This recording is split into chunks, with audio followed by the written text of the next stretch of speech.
We're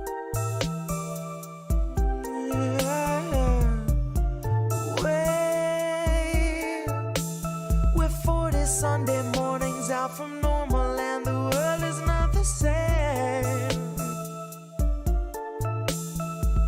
Said you waited for a warning, but the warning never came.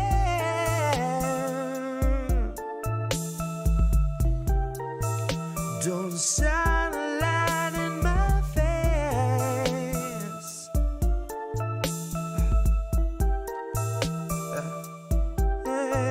Nancy gonna cut you a check too late.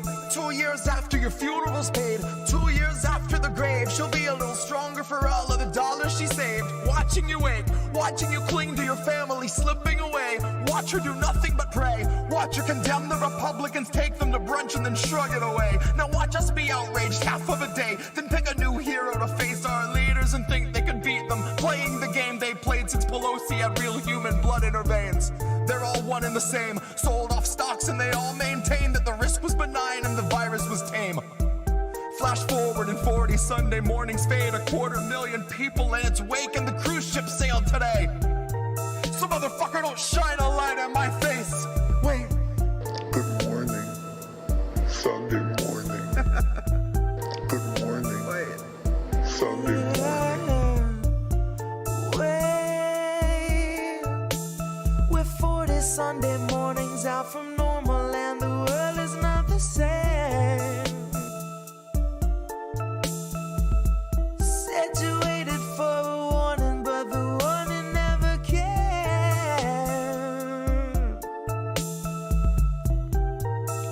Don't shine a light in my face.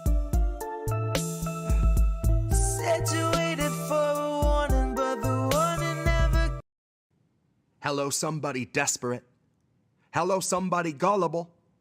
Hello, anyone left who can swallow the bait who ain't already rocking a stomachful. Maybe they knew and they ate it the same because there's no other way to assure that their stomach's full. Maybe they just know that they love the taste, so they'll put it away by the shovelful. So hello to somebody trying to feed us the light blue shit like it tastes any different or makes any Democrat any less culpable. Hello to someone who couldn't be troubled to mention a march for the healthcare struggle and spent the day cozy with donors who matter, who keep your progressives all wealthy and comfortable.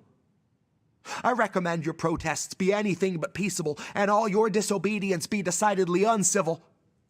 You don't need a permit to declare that you have principles, and love, it's only natural that seeing all these fascist assholes stacking up the Capitol would manifest in something loud and passionate and visceral. Keep that in your heart, because it's the only way we'll ever start to flesh out something livable. Maybe that was literal. Maybe our utopia is built from all the sinews of the moderates and liberals, salvaged when they broke their backs with NPR gymnastics, simultaneously hiding from the truth while sticking out their necks for pedophiles, Nazis, and the upper fucking echelon of World War criminals. But baby doll, it's not your fault, it's really all subliminal. They've sown the propaganda into every thread of visuals, grown the propaganda off of truly noisome victuals. Rows of propaganda propagated out of ritual. Straight into your ocular and straight out your occipital, straight up to the point you flip on everything that's pivotal. Any crucial aspect of survival for the working class becomes that holy unicorn you ridicule and snicker at and praise each piece of legislature dancing around the borders of the looking glass. But it's not truly possible to try and stop the suffering of people that you spend each waking moment simply looking past. Walking past a sobbing homeless family like, look at that. Bet they'd be in better shape if they'd have voted Democrat. Hello, somebody ignorant enough to still believe that there's some fundamental difference in the moral stance between the couple barrels that they're staring at. Like one's just got a slug, the other's loaded up with sarin gas. Both of them are pointed at your temple, and they're both equipped to make this breath your final gasp. So hello, somebody dense enough to split the hairs of which one is the kinder executioner with what will be their final task. If you fool me once, it's because I didn't think a guard was needed. If you fool me twice, it's because I didn't learn the lesson, so it bears repeating. If you try the same play 3 times running, it's because you know what's coming, and you didn't come to lead, you came to purposefully be misleading. Democracy is dry, it's been a century bleeding. The husk is gaping open to the sky, out in the field where all the sheep just keep on circling and worrying and bleeding. They're waiting for the shepherd that they've tried to hide their faith in, but he's so appealing. They'd gladly give their fleece, it's such a freeing feeling that even when he leads them to the ledge and starts to urge them on, they're positively beaming. They were told that they were on their way to save democracy, so even as they plummet, they just gloat, they don't consider screaming. And halfway up the cliff, the shepherd's cozy little mittens wrap around the staff of shattered human hopes on which he's leaning. He shows the gentle grin that used to stir your inner spark, and he says, "Not me, us," as he gestures to the oligarchs.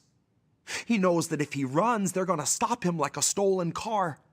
And he'll easily surrender because it bought a lot of time for laying mines in all the grassroots. Suddenly, the tiniest of movements gets you blown apart. Suddenly, you're in a play that's set on an election day, and voting for the fire, unaware you're playing Joan of Arc.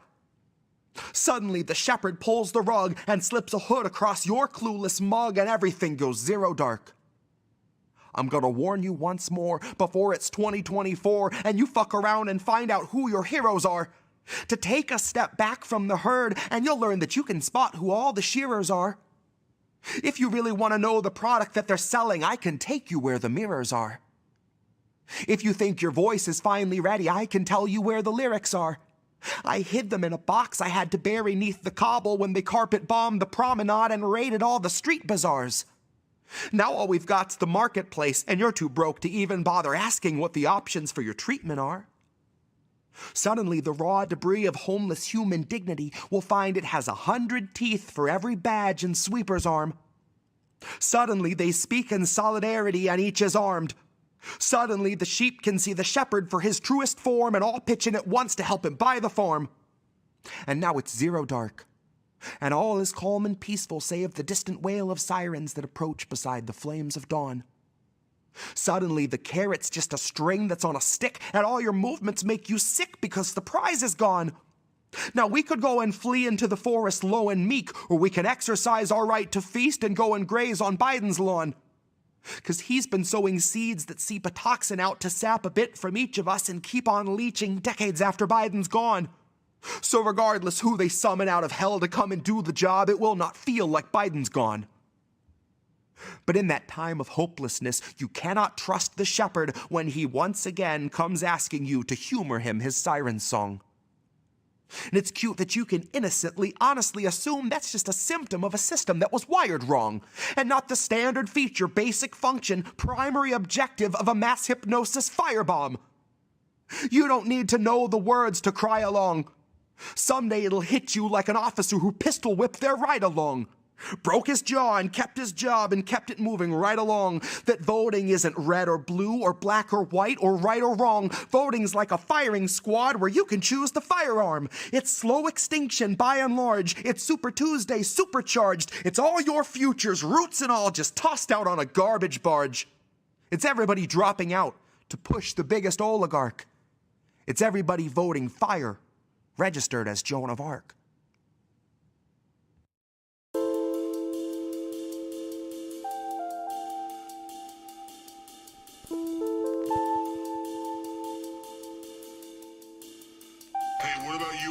What did you see? It couldn't have been me, sir. I was front row in my AOC t-shirt, foie gras sucking on a press release, sir. My head down, fourth shot, good little sheep, sir. Sit down, sweetie. The adults are gonna speak first. They trust the science and they're terrified of research. Here to thank our healthcare heroes, they've been feeding to the burnout, feet first. Until suddenly they dip mid-shift, take a header off a bridge. Such a shame, they were really such a sweet nurse. Now they'll never get the card and the cold slice of pizza meant to thank them for their teamwork. Now they'll never get the baggie full of checks mixed, which would be the one reward they'd see for the moms they had to intubate. And the countless cries of grief since we've been haunted by the specter of the C word. Now all the applause for our healthcare heroes rings a very hollow IndependentLeft.news. Indie. What's up, Indie? IndieNews.Network. Indie. I got news from Independent Left. IndependentLeft.news. IndependentLeft.news. Indie Left Media. Independent Left News. Indie Left. Independent Left News. Independent Left Media. Indie Media. Indie Left. Indie. Indie Left News. Indie Left. Hi, Indie! Indie Left News. Subscribe to IndieNews.Network. We're world building. Your way of assisting, I feel like, is really cool. IndependentLeft.news. Independent Left News. I'm a huge fan. He created INN. The founder of Independent News Network. Indy is the founder of IndieNews.Network. Thank you, IndependentLeft.news. A huge thank you and shout out to Indie Left. Everyone check out Indie Left News. Hey, Indie Left. IndependentLeft.news. Indie. Hi, Indie. Indie Left. Indie Left News. Indie News. Independent Media. Independent Left News has done an amazing job. All right, Reef did it right. Hey, it all worked. Oh my God, yay! It switched the screens. It turned on the mics. It did everything it was supposed to do. The button worked. Okay, hi everybody. Isn't that Holy nice? crap! It's Sunday night. I didn't have to do anything. That was really nice. Thank you. Hopefully, I sound pretty good. I still a little hoarse from last week, but pretty good. Like a mini pony? Yeah, this is Satan News Network. Sorry. Right, exactly. Ed Heller. So if you were watching last week, check out the clip. It's great. Thank you, Turncoat Don, who put out another banger today. Hysterical. Love him. Follow at Turncoat D on Twitter. So, what's up, dude? You had a crazy week. We had a crazy week. Yep. Wait, why is it saying my name now twice on this thing? Savvy Sabs coming on INN News. That I don't know. Savvy Subs did come on INN News. Name badge Indie. Yep. Boom. Turn that off. Okay. That was We're fun. good. People should go back and check that. INN's almost at 1,000. INN to 1K. Yes, Just need please. 100 more subs. Share. YouTube.com even- / Indie News Network. Get us to 1K so that we can monetize that channel and start getting some super chats, which would be nice. Of course, you can also go over to the Rockfin right now, rockfin.com / IND Left News, and you can leave us a super ray / tip over there, and we can get that. Mm-hmm. We've got some of the family already in the house. Thank you. Appreciate that. Love you. Want to get started. There's a ton to go to do tonight. So, welcome everybody to How Do We Miss That?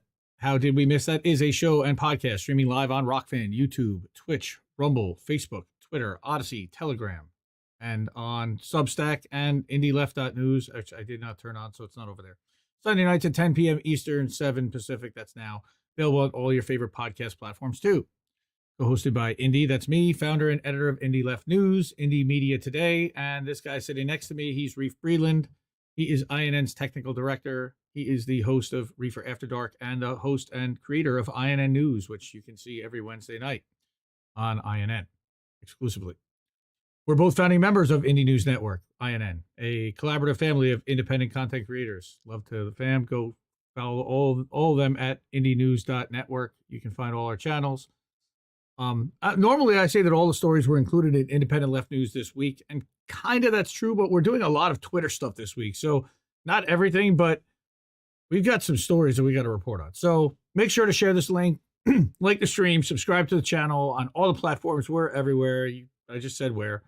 We've got our volunteers. We thank everybody for that. We've got them crawling in the stream also, as well as our as well as the donors and patrons and people who support us financially. I did turn on Substack for paid subscriptions this week, so you can go and support us over there.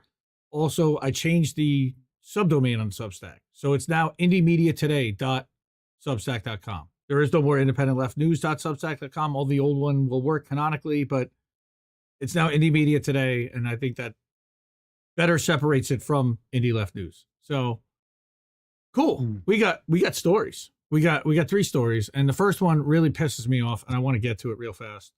Let's do it. All right.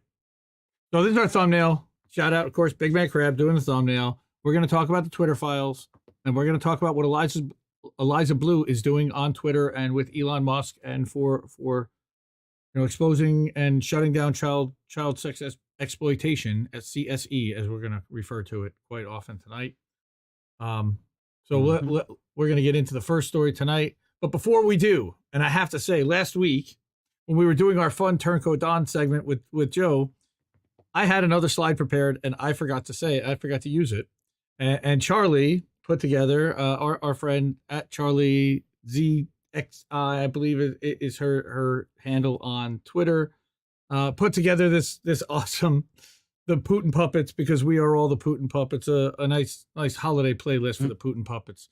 So we've got Worry in a Winter Wonderland and Not See It's Cold Outside, and of course the blue and yellow Christmas instead of a white Christmas, and Azov's got run over by a tank deer, and Jolly St. Vladimir silver shells, and Edward the Snowden, like Rudolph, I guess, or let it Snowden. I guess we could have gone that way too. Snowden. Let it Snowden, and of course we've got Joe playing the harmonica there, and everybody's got a roll, and Don's playing the drums. I love it. Just so funny. Thank you, Charlie. That's great. Mm-hmm. So, little levity. Now we got to get to what's really pissing me off, which is the railroad workers, and we're going to stand with the rail workers. Shout out to Sabby Sabs for having them on this week to hear their voices. Yep. Also to our friends over at Do Dissidents for having them on as well over the last couple of weeks. Let's take up the railroad workers' fight for paid sick leave. We all need it, right? So this is a hopeful, come on guys, rah rah, but it's a little bit more than that because of this, right? So here's all our workers in Boston. This is Lily Meyerson over at Truth Out. Truth Out's an indie media award-winning outlet. Go follow them. But now we've got, people paying attention to paid sick leave. So, paid sick leave was brought to the forefront of U.S. discourse this past week. Under the imposed deal, workers receive no paid sick days. We know this. 4 unions had already voted against the contract, and then Congress's move comes after massive layoffs undertaken by railroad companies. Railroad bosses, of course, who've taken in $200 million themselves in compensation in 3 years, laid off nearly a third of the workforce of the 7 Class 1 railroads. We've covered this pretty extensively, right? And so, in essence, rail bosses have created this crisis by putting workers under increasing strain while refusing to offer benefits in return, including paid sick days. However, although Senate Democrats failed to push through this last-minute measure to add 7 days of paid sick leave, which we know was just a Band-Aid on a gunshot wound, and it was stripped out in order to allow them to try to save face and say that they at least tried to push it through, even though they really didn't and knew it was going to fail. Bernie released a statement saying he was proud of the House-passed legislation, which is okay. Thanks, Bernie. Yep. Yeah. All right. At the time of record-breaking profits for the rail industry, it is disgraceful that railroad workers do not have a single day of paid sick leave. Well, yes, he vowed to do everything he can to make sure that rail workers in America are treated with dignity and respect, except for hold up the bill entirely. I could have done that, but no, I'm not going to do that. Okay. Next. On December 1st, Railway Union source told The Intercept that the next phase of the fight, ready for this one?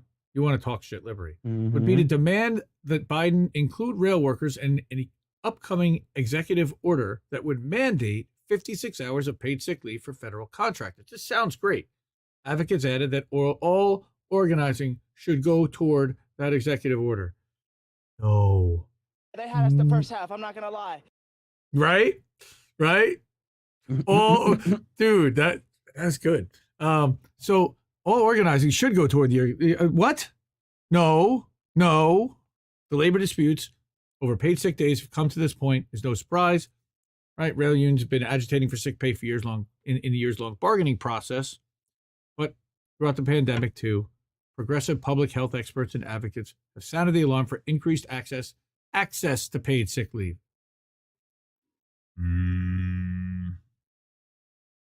Pandemic paid sick leave expired in December 2020, leaving the country without a federal paid sick leave program. The U.S. is one of the only high-income countries in the world without paid sick leave. Now advocates say, in light of renewed public attention on the issue due to rail union statements, is the time to make strides towards federal legislation for rail workers and for the millions of U.S. workers, except that there's only one thing. Yes, these policies are absolutely necessary for the workers' economic health and well-being. Yes, I agree, except that there's no incentive for the wealthy to do so, and they're not going to do it. So, Julia Reifman, who is an assistant professor at Boston University School of Public Health, she's tracked states policies to mitigate COVID since the start of the pandemic. She said people who need the most paid sick leave are the least likely to have it. 100% true right there. That is a totally true statement. Can't argue with it. Indeed, work absences due to COVID and other illnesses tend to disproportionately affect Black, Latinx, and low-income workers and women. Of course, they're the ones that had to go to work during the pandemic, of course. In Raffin's prior work with the Urban Institute, she found that when people reported missing work due to COVID-related illnesses or caregiving, they also reported food insufficiency. Well, of course, when you don't have money to earn, you don't have money to go buy food. Yeah, that's how it works. People with low wealth have little flexibility to meet their immediate needs when they miss work due to illness. Paid sick leave, she argued, is thus a policy that helps people avoid a health and an economic hit. It's really important that paid sick leave policies cover low income, self-employed, and part-time workers. Yeah, thanks. So, late last month, she asserted that instead of blocking the rail strike, Congress should focus on expanding paid sick leave by passing the Healthy Families Act, which is H.R. 2465. Well, what's that? Well, it's a piece of proposed Something sick that day. probably won't lead to healthy families, I'm betting. Well, usually that's how House bills are titled. Welcome to Congress, right? Name it the opposite of what it does. It's opposite bill day. So, H.R. 2465 is a piece of proposed sick day legislation which would require employers with 15 or more employees to provide up to 56 hours of paid sick leave in a year. Yay.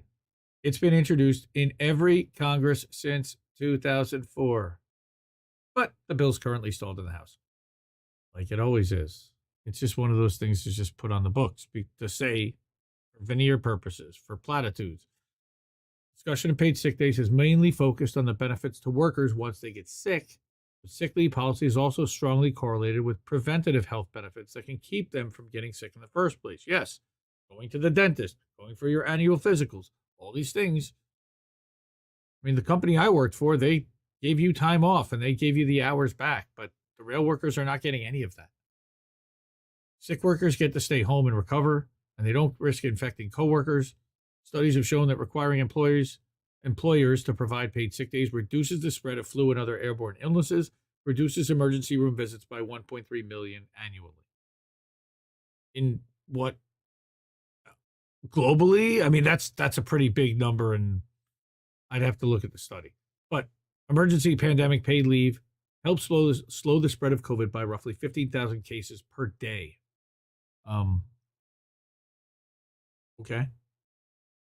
So she, alongside her colleagues from BU and Drexel, recently found that paid sick leave policies are also strongly associated with increased vaccination rates because they may make it easier for workers to get vaccinated.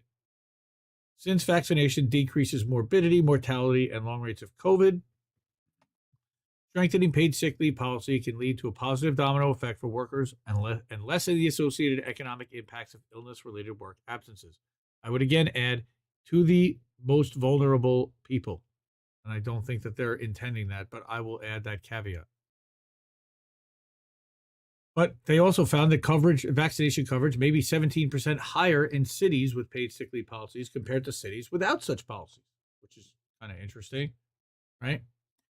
Study came out of the Big Cities Health Coalition, which is a group that connected some of the largest health departments in the country to combat COVID inequities. Researchers examined national and city-level data on vaccination coverage, paid sick leave policies, and social vulnerability across 37 cities, representing 20% of the U.S. population. This is a pretty broad study. This is the kind of study I like to see and actually put weight on, because this is like serious, right? This is not taking a sample like the freaking networks do, right? Alina Shankimal, Rafman's co-author and assistant professor in the Urban Health Collaborative and the Department of Health Policy and Management at Drexel, said that coalition investigated why COVID disparities differ across cities, and this question compelled the group to look at the policies that affect vaccination rates, including paid sick leave. Regardless of whether a city has paid sick leave or not, socially vulnerable neighborhoods have lower vaccination rates, of course, but Shankimal emphasizes that in cities with a comprehensive paid sick leave policy, her group saw a smaller gap in vaccination between the least and most socially vulnerable neighborhoods, meaning that the policy also works to lessen the disparities within cities. Group defined vulnerability based on the CDC, index, which the authors conclude that paid sick leave may indirectly reduce disparities, not only in COVID-19 exposure, but also the burden of illness and death by increasing vaccination among cities' most vulnerable residents. Well, if you provide paid sick leave and you provide health care, amazing what happens. People actually take advantage of it. The authors find that in 22 cities with paid sick leave that were analyzed in the study, the median percentage of vaccinated residents aged 18 to 64 was 73% compared to only 66.5% in cities with paid sick leave policies. Approximately 73% for the podcast. It was 73.2. This discrepancy held up even after controlling for a host of other factors that might contribute to higher vaccination rates, such as county and state level election result data and the political party of the state's governor. It's not just about how progressive a city is. All the models show that paid sick leave correlates with higher vaccination. So if you're focused on getting people vaccinated, you should be advocating and pushing for paid sick leave is, I think, the messaging here. So, yeah. So Schnacky Mall, not great. Well, again, we want people on board for whatever reason they want to get on board. And even ones we disagree with in theory, because we're not for mass vaccination, at least for this. Again, I listened to an ad on the radio today that said if they possibly means test paid sick leave through, they literally were advertising vaccination status. Wait a minute, they were advertising, get your shot for the original COVID and the original Omicron strain on the radio. They were telling you that's what it was for. Okay. The COVID vaccination is safe and effective, as our friend Jimmy Dore likes to say. Is that like when like new Coke went back to being like old Coke? Right.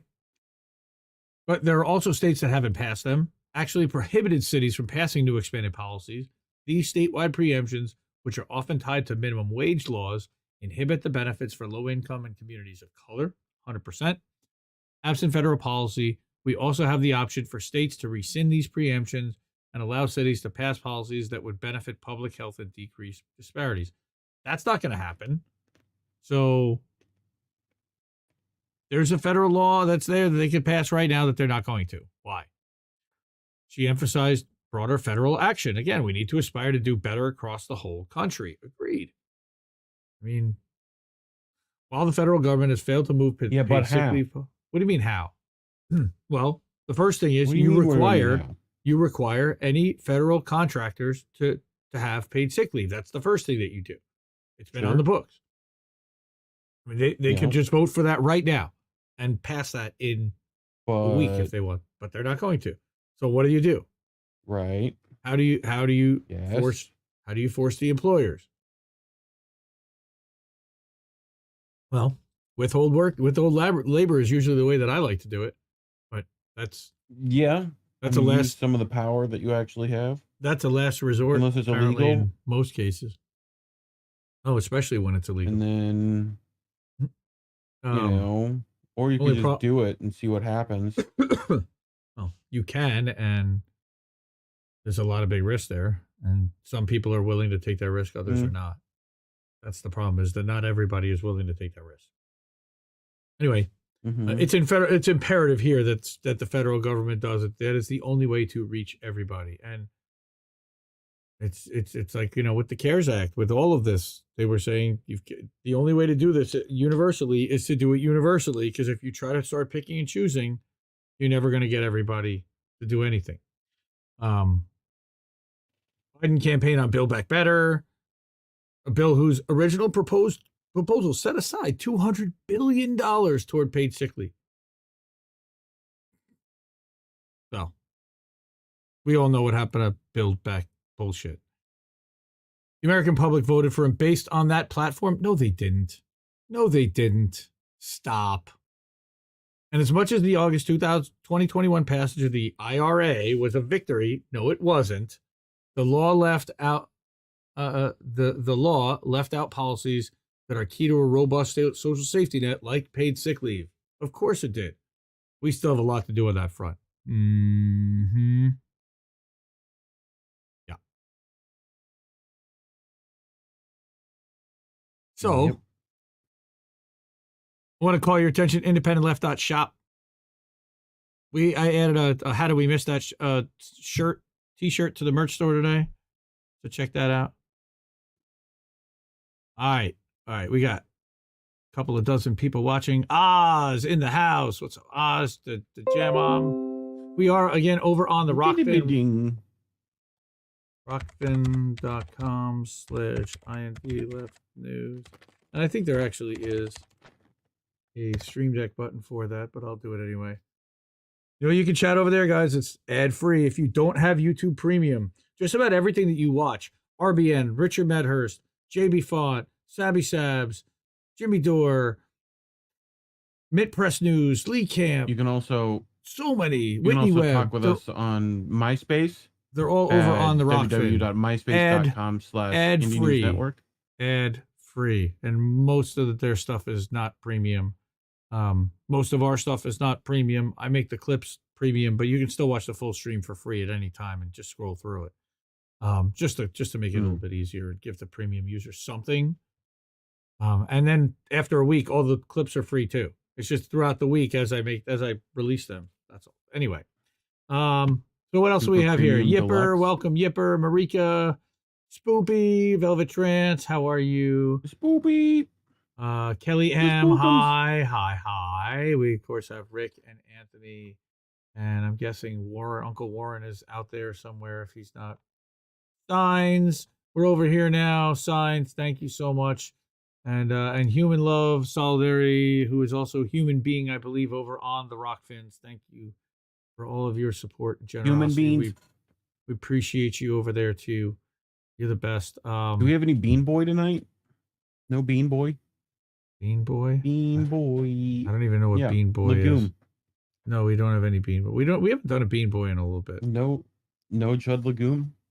Let's get into Twitter files. Bean Boy. Let's freaking do it. There's a lot here. It's not just Taibbi. There's also Barry Weiss, who I'm not a fan of, but I didn't want to put her picture. I could have put Elon there too and gotten some more clickbait, but this was the legendary drop on December 2nd. It's going to be history. I mean, really. Matt, What do you mean? I heard it was a big nothing burger. Well, it's a nothing burger that's gotten 378,000 likes on the platform and over 130,000 retweets. And this was cropped the other day, and I'm sure there's even more now. But I found a thread reader so that we don't have to read it clogged with all the different to see exactly how much action and whatever. I'm gonna give some notes and some flair on this, but I just want to kind of get through it and explain what this is. So I work a corporate job in my real life, so I have some visibility into some of this stuff, into what these Slack conversations are, and I have a little bit of context that I might be able to provide, and I want to just show what Matt's talking about and give my perspective. If you watch Primo Radical, I love what Primo Radical, his take on this has been so good as well. And I think that you're going to find that it's pretty similar to what both Matt. What you're about to read is the first installment a series based upon.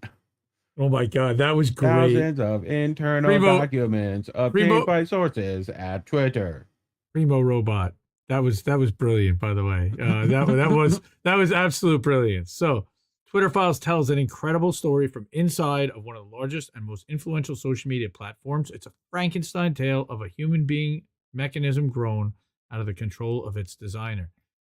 Pretty cool, right? And then it skips a bunch of stuff, and I'm only going to go to the most important ones. I'm not reading through this whole thing because it'd take forever. But the key is that both parties had access to these tools to censor and to request blocks and to request reviews. For instance, in 2020, requests from both Trump White House and Biden campaign were received and honored. Very important here. Campaign requests from White House were honored. This was not a complete one-sided thing. Now, it definitely was slanted. However, it was not complete. And he's saying here the system wasn't balanced. It was based on contacts. And because Twitter was and is overwhelmingly left by shit libs. I'll say it. All right. Mm-hmm. And how much? Well, here's just how much. 96 to 99% of the individual contributions in 2018, 2020, and 2022 from the employees of Twitter went to Democrats. So we're not even talking like just a little bit of bias here. We're talking blind hatred, and you could kind of see from either from their tweets publicly and from their internal discussions, they were no fan of Trump administration, people who worked at Twitter. So, Twitter Files Part 1, how and why Twitter blocked the Hunter Biden laptop story is really the key of the first drop. Well, obviously, it's because it's Russian maldisinformation. So what happened? I think we all know, but on October 14, 2020, New York Post published the Biden secret emails, an expose based on the contents of Hunter Biden's abandoned laptop. And what happened next? Kayleigh McEnany, Twitter took extraordinary steps to suppress the story, removing links, posting warnings that it may be unsafe. They even blocked its transmission via DMs, a tool hitherto reserved for extreme cases, e.g. child pornography. White House spokesman Kayleigh McEnany was locked out of her account for tweeting about the story, prompting a furious letter from Trump campaign staffer Mike Hahn, who said at least pretend to care for the next 20 days because they were literally 20 days out from the election. And here's the email. Icon seems like one of those names that Bart would get, like the bartender to say. No, that's Mike Hunt. You know? That's Hunt. His last name is Hunt. Oh. Mike. First name Michael. Last name Hunt. Goes by Mike. That's Mike Hahn. Yes, Mike Hahn. Yes. All right. And what's really amazing is you're literally seeing like the email addresses that this is the raw stuff. They don't normally look. Twitter, government, and politics. And again, you're getting a guy who worked directly with the Trump campaign. So what it says here is all she did was cite the story and firsthand reporting that's been reported by other outlets and not disputed by the Biden campaign. I need an answer immediately on how she'll be unlocked, right? And not wrong. These guys are now playing who gets to say and decide what. This is another key thing. Everybody is saying that the FBI somehow was involved, but according to evidence that Matt's seen, there is no evidence of any government involvement in the Hunter Biden laptop story and censoring it. You say that, but I have a clip of Joe Rogan talking to another social media giant in Zuckerberg. Yes. That the FBI did come to him and ask him not to put that out because they said it was Russian information. Yes. So, I mean, we also get to talk about like Vajaya, watch your mouth. This is a family show. Yeah, exactly, because now we're just because pussy. Vajaya. Just go ahead and say it. Pussy. No, Vajaya. Vijaya Gotti was the legal policy and trust. All right, and this was made without the knowledge of CEO Jack Dorsey on censoring the Hunter Biden laptop. All right. But how does he not know? Because he was running. I know Vanessa did a whole thing on him. I'll tell you how. Well, first of all, he also was running Square/Block at the time. You know, that's another Fortune 500 company. He's a dual CEO. Yes, dual CEO. Right. Which means he's dual evil. Well, no, yes, but what it means is that he's relying on the other C-level executives to really run the company because he's a public face. He's more an evangelist than the day-to-day operations control of the company. He's a chairman/CEO. It's a title. But you can see the confusion in the following lengthy exchange, which ends up including Gaddy and former Trust and Safety Chief Yoel Roth. We know a lot more about Yoel Roth now, and it's not great. Comms official Trenton Kennedy writes, I'm struggling to understand the policy basis for marking this as unsafe. Yep. So now they're starting to have Romero. They're starting to panic a little bit, right? And then even in one humorous exchange on day one, Ro Khanna, we know Ro Khanna, he reaches out to Gaddy, and why? Because Ro Khanna is Silicon Valley's congressman. So he's basically calling on Fuck behalf you. of Thanks. He's calling on behalf of Congress and on behalf of himself because he's the only one who's even remotely plugged into this that has any idea. But I guarantee that someone with the campaign got on the phone and said, "This is your district. Find out what the hell's going on here." So Roe reaches out to Gowdy to gently suggest she hop on the phone to talk about the backlash Reef speech. Connor was the only Democratic official I could find in the files who expressed concern at all. And he did it, by the way, from his own personal Gmail account. See that? Anyway, Connor tries to reroute the conversation to the First Amendment, mention of which is generally hard to find in the files. Guys, by the way, I'm not doxing him. This is public. This is published already on Twitter. I'm just grabbing this right off Twitter. And that's the thing. And we're going to talk, and Matt talks about why he published it on Twitter. That was part of the conditions of doing this. So he's talking to Vijaya. Yeah, Vijaya is the chief legal counsel. So he offers just wanted to offer my 2 cents. Please keep this communication just between us and Jack. No need to CC the team or forward them. You mean he's got one way of legislating when it comes to the sea level and one way of talking when it comes to everybody else? Like a private policy and public one. Wow. Yeah, that's what I heard. That's what I saw. Yeah, a little bit. Then we skip down and we get to Net Choice. Net Choice is like a nanny thing that they hired to monitor speech and stuff. So Net Choice lets Twitter know that a bloodbath awaits at upcoming Hill hearings. They're also gathering sentiment because they're measuring what's happening with different congresspeople. Members saying it's a tipping point, complaining tech has grown so big that they can't even regulate themselves, so government may need to intervene. So every Republican said it's a tipping point. Both Democrats and Republicans were angry. Of course they were. This is over the Hunter Biden leaks. Right? Yep. The censoring of the Hunter Biden story, which some people say could have or did swing the election. I have questions. 20 days out, I don't know.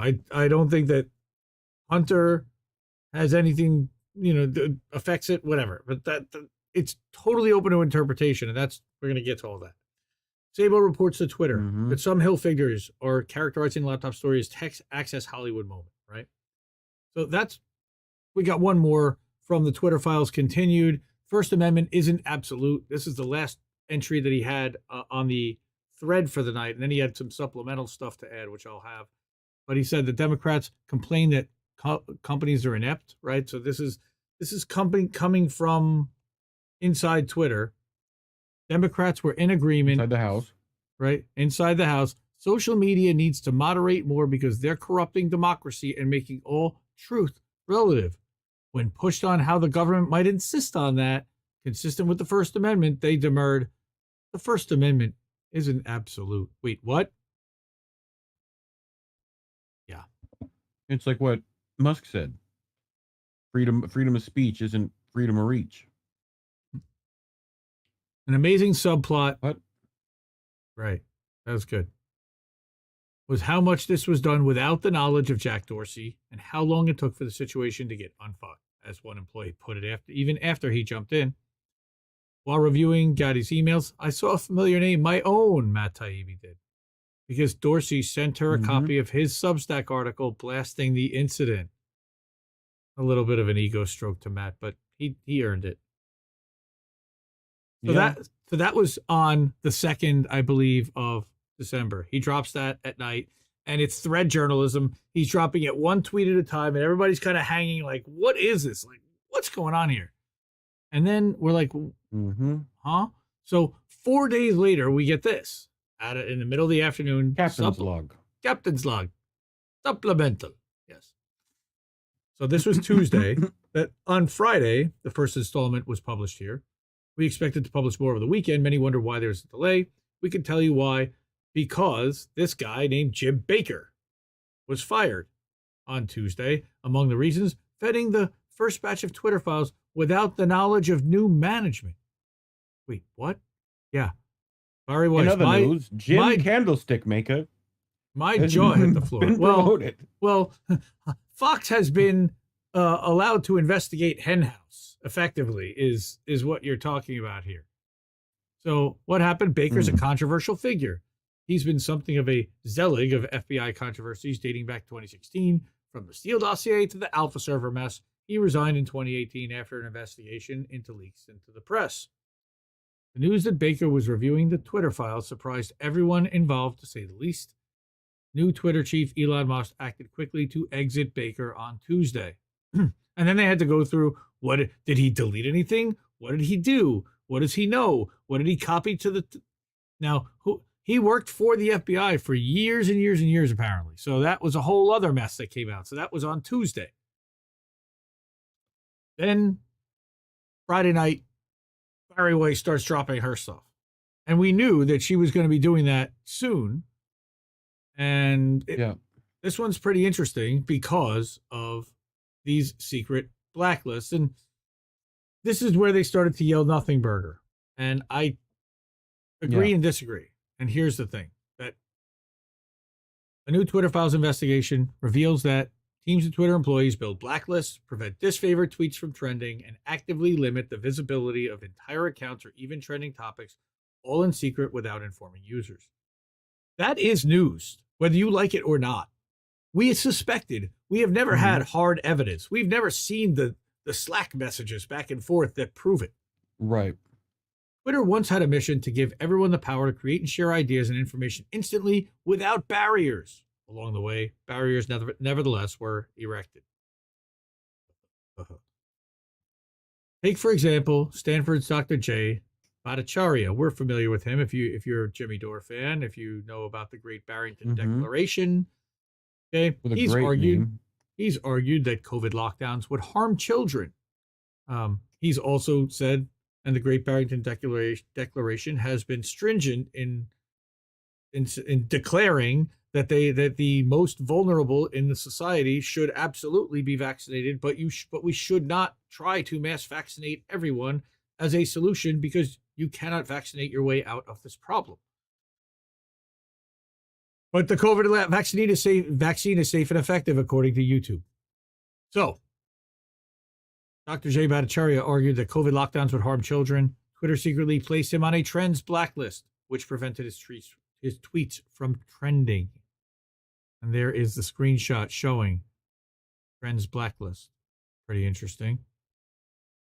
Twitter denied that it does such things, of course. In 2018, Twitter's Vijaya Gandhi. Then she was head of legal policy and trust, which Yoel Roth then took over. And Kayvon Beckpour said, "We do not shadow ban." And then they added, "We certainly don't shadow ban based on political viewpoints or ideology." Indignant. What many people call shadow banning, Twitter executives and employees call visibility filtering, or VF. Multiple high-level sources confirmed its meaning. Think about VF as being a way for us to suppress what people see to different levels. Straight up the word suppress. It's a very powerful tool. Reef, you got something to say there? On what? Suppressing hate.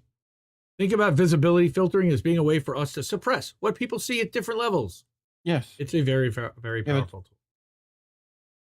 Yeah. Right. But the mechanisms that they say didn't exist. Yes. But this is the mechanisms they say didn't exist. And now you're seeing the specific controls and the screenshots and everything that's actually allowing that to happen. All right. So. Well, but I mean, come on, man. This is obviously Russian propaganda. Obviously. I don't know how you don't. Obviously. You know what I mean? Obvious. Well, like, isn't VF a Russian terminology? Sure. I'm kidding. VF refers to Twitter's control over user visibility. It used VF to block searches of individual users, to limit the scope of particular tweets for discoverability, to block certain users, select users' posts from ever appearing on the trending page, and from inclusion in all hashtag searches, all without users' knowledge. Shadow banning. But that's not shadow banning. We control visibility quite a bit, and we control the amplification of your content quite a bit. And normal people do not know how much we do, one Twitter engineer told us. 2 additional Twitter employees confirmed it. The group that decided... Just read that again for people one more time. Quote, we control visibility quite a bit. And we control the amplification of your content quite a bit. And normal people do not know how much we do. That's the big part. That's the big part. They're essentially saying, yeah, like normal people are dumb.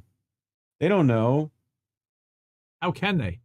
They have no visibility into this. Yes, that's what I'm saying. The group that decided whether to limit the reach of certain users was the SRT GET, the Strategic Response Team Global Escalation. The CERT-GIT. Yeah. It often handled up to 200 cases a day. And what's a case? But there existed a level beyond official ticketing, beyond the rank and file moderators, following the company's policy on paper, and that's the SIPPES, Site Integrity Policy Escalation Support. And who is this? This is a secret group which included head of legal policy and trust, head of global safety and global head of trust and safety, and the CEO and a couple of others. High level. Nobody even knew about it. This is where all of these were like ex-FBI for the most part, right? I don't think that these people were necessarily. These are like C-level, and I'm sure there were people who were involved in a few of them that were data security. 14 more ex-FBI and security service Twitter employees today were like, yes, and they were all at high level. This is where the number 15. Vijaya, this is where the biggest, most politically sensitive decisions got made. Think high follower count, controversial. There would be no ticket or anything. So there's no record of this stuff. But it turns out there actually is. But Pez seems like it's just like a product name, right? One of the accounts that rose to this level of security, of course, was for beverages. Libs of TikTok, an account that was on the Trends blacklist and was designated as "Do Not Take Action" on user without consulting with SIPPES. This is, by the way, what do they mean by action? Meaning, don't block them, don't ban their account, don't shadow ban their stuff. Don't do anything without consulting the highest levels of executive management, because they're watching this. I thought Libs of TikTok was, they're right wingers. They're making fun of the Libs of TikTok. Right. So what? I guess why would they? Who works at Twitter? Have them not take action? Who works at Twitter? They have to be careful because it's a high-profile right-wing account. Like James Woods, for example, which they end up banning later on, and we're going to talk about James Woods. But Libs of TikTok was on the Trends blacklist, meaning that their stuff was not allowed to go viral or to trend, on top of other things. Right. So does that mean they also have actions that would boost that they're talking to? Of course they could. Who are they? Who are they sending that to? That info? Mm-hmm. Good question. Like any actual user, like what actions does that user have? Well, normally it's paid. You know, they have to pay Twitter ads. That's how they boost it. But you think Twitter can't give that a little boost if they want to automatically? Right. When there's a worldwide disaster and they want to push a hashtag, you guarantee they can do that. Yeah. And artificially. Vosh trends every day in your newsfeed. Need I say more? Yep. Okay. Twitter repeatedly informed the owner of Libs of TikTok account that she'd been suspended for violating Twitter's policy against hateful conduct. However, internal SIPPES memo from October 2022, after her 7th suspension, committee acknowledged that she's not directly engaged in behavior violative of the hateful conduct policy. Okay. They have continued targeting individuals of the LGBTQ for alleged misconduct. Okay, but that is not violative of their policy. According to this. Committee justified her suspensions internally by claiming that her posts encouraged online harassment of hospitals and medical providers by insinuating that gender-affirming healthcare is equivalent to child abuse or grooming. But compare this to what happened when she herself was doxxed on November 21st. A photo of her home with her address was posted in a tweet that's garnered more than 10,000 likes. Ready for this? The tweet's still up. Right now. When she told Twitter that her address had been disseminated, she says Twitter support responded with this message. We reviewed the reported content and didn't find it to be in violation of the Twitter rules. No action was taken. Doxing tweet still up. Not a fan of libs of TikTok myself, but that's ridiculous. I mean, come on. People have put up pictures of Misty's house and not even put the address, and it's still, you got to get that shit taken down. That's hypothesis underlying much of what we've implemented, according to Yoel Roth, is that if exposure to misinformation directly causes harm, then we should use remediations that reduce exposure, and limiting the spread and virality of content is a good way to do that.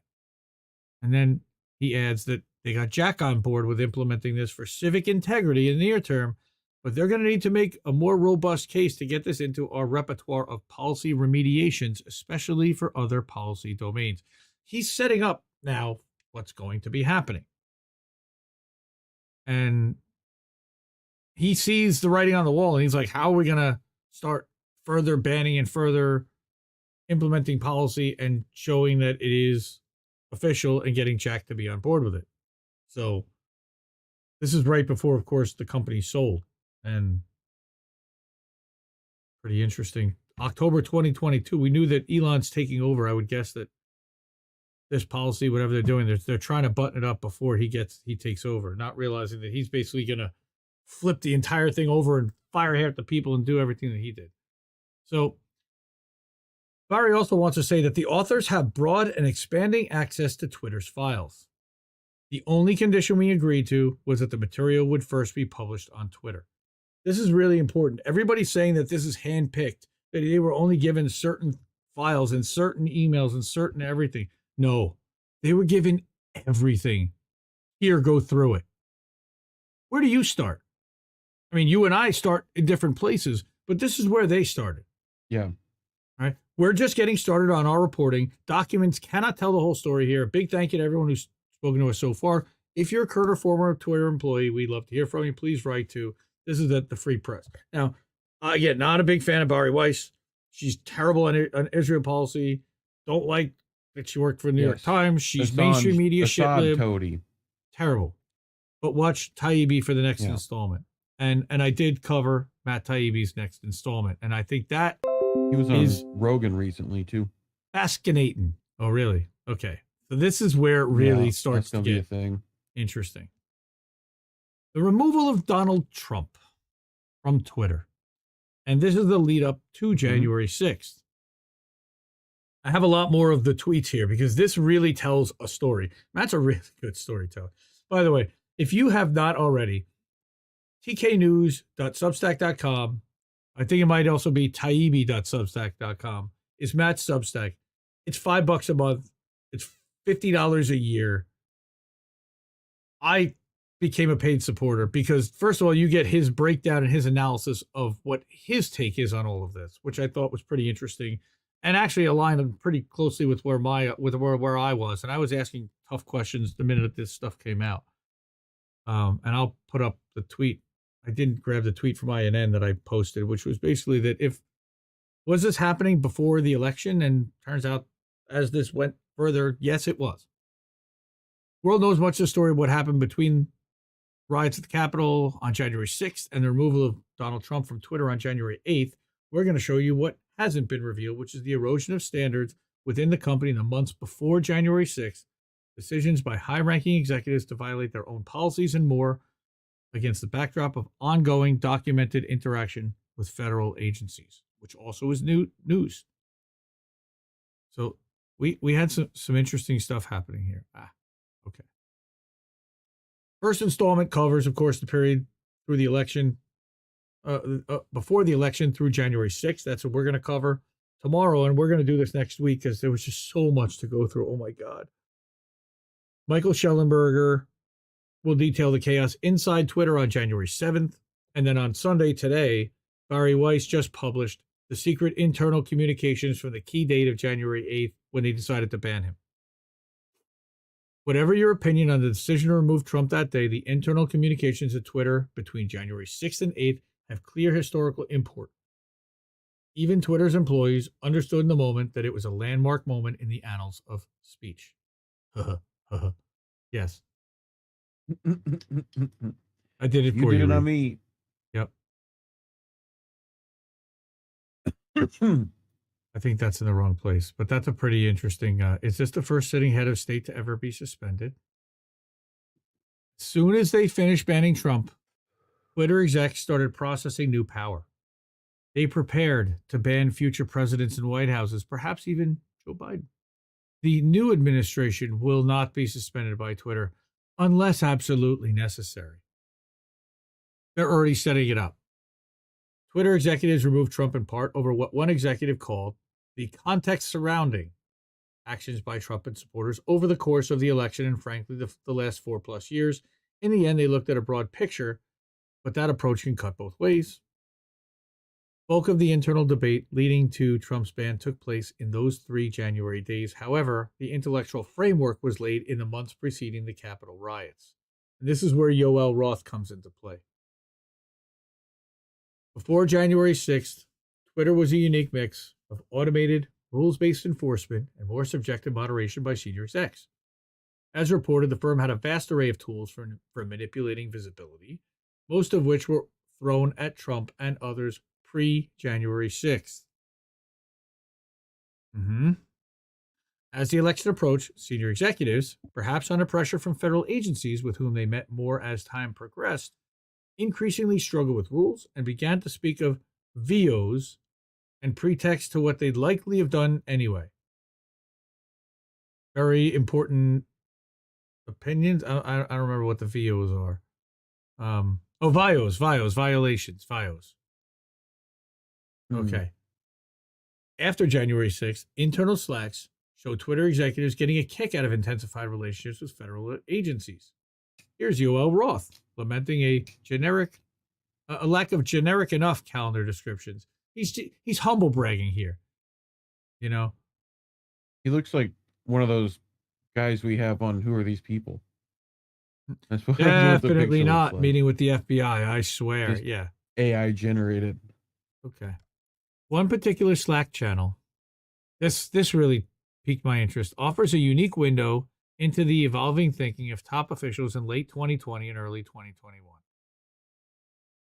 On October 8th, 2020, executives opened a channel called US 2020 XFN Enforcement. Through January 6th, this would be home for discussions about election-related removals, especially ones that involve high-profile accounts, often called VITs or very important tweeters. There was at least some tension between safety operations, which is a larger department whose staffers used a more rules-based process for addressing issues like porn, scams, and threats, and a smaller, more powerful cadre of senior policy execs like Roth and Gaddy. They're the little fiefdom. The latter group were a high-speed Supreme Court of moderation, issuing content rulings on the fly, often in minutes and based on guesses, gut calls, even Google searches, even in cases involving the president. So there's this specific tweet where Trump tweets out 50,000 Ohio voters getting wrong absentee ballots, out of control, a rigged election.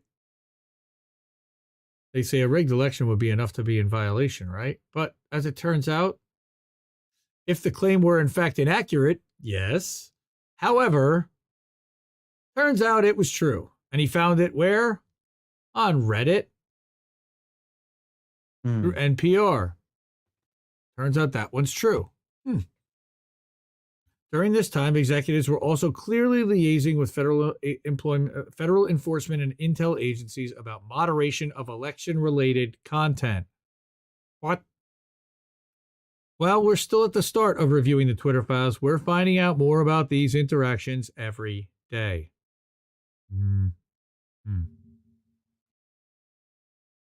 This post about the Hunter Biden laptop situation shows that Roth not only met weekly with the FBI and Homeland Security, but also with the Office of the Director of National Intelligence. So, here's what's new for you since our last check-in. Hacked materials exploded. We blocked the New York Post story, then we unblocked it, then we said we unblocked it, and now we're in a messy situation where our policy's in shambles, comms is angry, reporters think we're idiots, and we're refactoring an exceedingly complex policy 18 days out from an election. In short, fuck my life. Weekly sync with FBI, DHS, DNI re-election security. The meeting happened about 15 minutes after the aforementioned hacked materials implosion. The government declined to share anything useful when asked. Monthly meeting with FBI, FITF. That's a business acronym. They'll explain. Briefed on several ongoing investigations. His report to the FBI DHS is almost farcical in its self-flagellating tone. We blocked the NY. Yeah, right. So exactly. Comms is angry reporters think we're idiots. In short, fuck my life. Some of his later slacks indicate his weekly confabs with federal law enforcement involved separate meetings. Here, he ghosts the FBI and DHS respectively to go to an Aspen Institute thing, then take a call with Apple. And I didn't show the screenshot, but he's showing that he's got these meetings on his calendar all the time, to the point where he can't even make them all. Examining the entire election enforcement Slack, we didn't see one reference to moderation requests from the Trump campaign, the Trump White House, or Republicans generally. We looked. They may exist. We were told they do. However, they were absent here. Is this what that dude was doing? Or was this happening in another channel entirely from another committee and another group of people privately that did not have access to this? I'm not sure. But this is also a pretty interesting revelation. That inside that channel, they were only talking about the Hunter Biden laptop and Democrats, and never about anything from the Trump campaign. Here's one case that's pretty interesting. Mike Huckabee. We know this guy. He joke tweets about mailing in ballots for his deceased grandparents and parents and grandparents. They vote just like me. Dumbass. So they're like, what do we do? This inspires a long Slack that reads like a parody. I agree it's a joke, but he's literally admitting a tweet, in a tweet, a crime. Group declares Huck's an edge case, and though one notes, we don't make exceptions for jokes or satire, they ultimately decided to leave him be because we've poked enough bears. Totally subjective.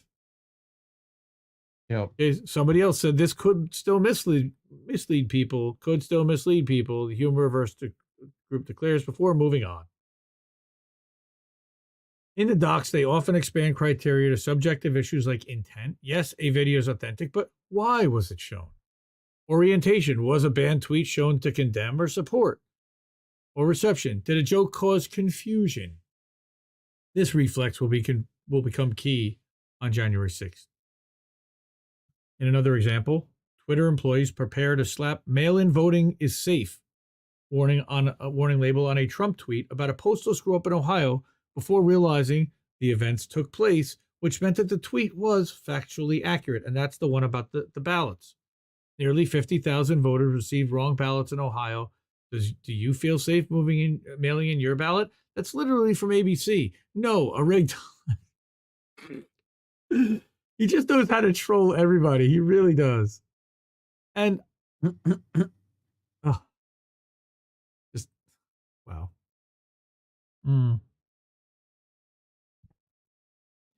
So inside, what are they saying? Okay. They say to not sure how the process is, forget.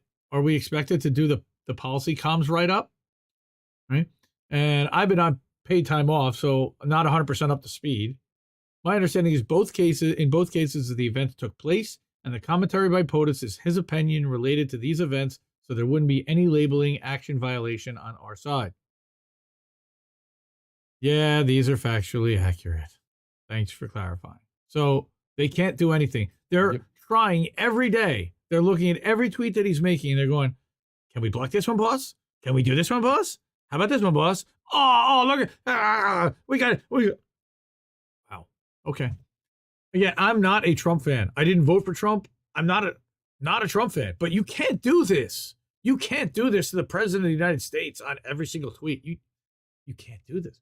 They've never done this before in history. Very well done on speed. Trump was being visibility filtered as late as a week before the election. Here, senior execs didn't appear to have a particular violation, but still worked fast to make sure a fairly anodyne tweet couldn't be replied to, shared, or liked.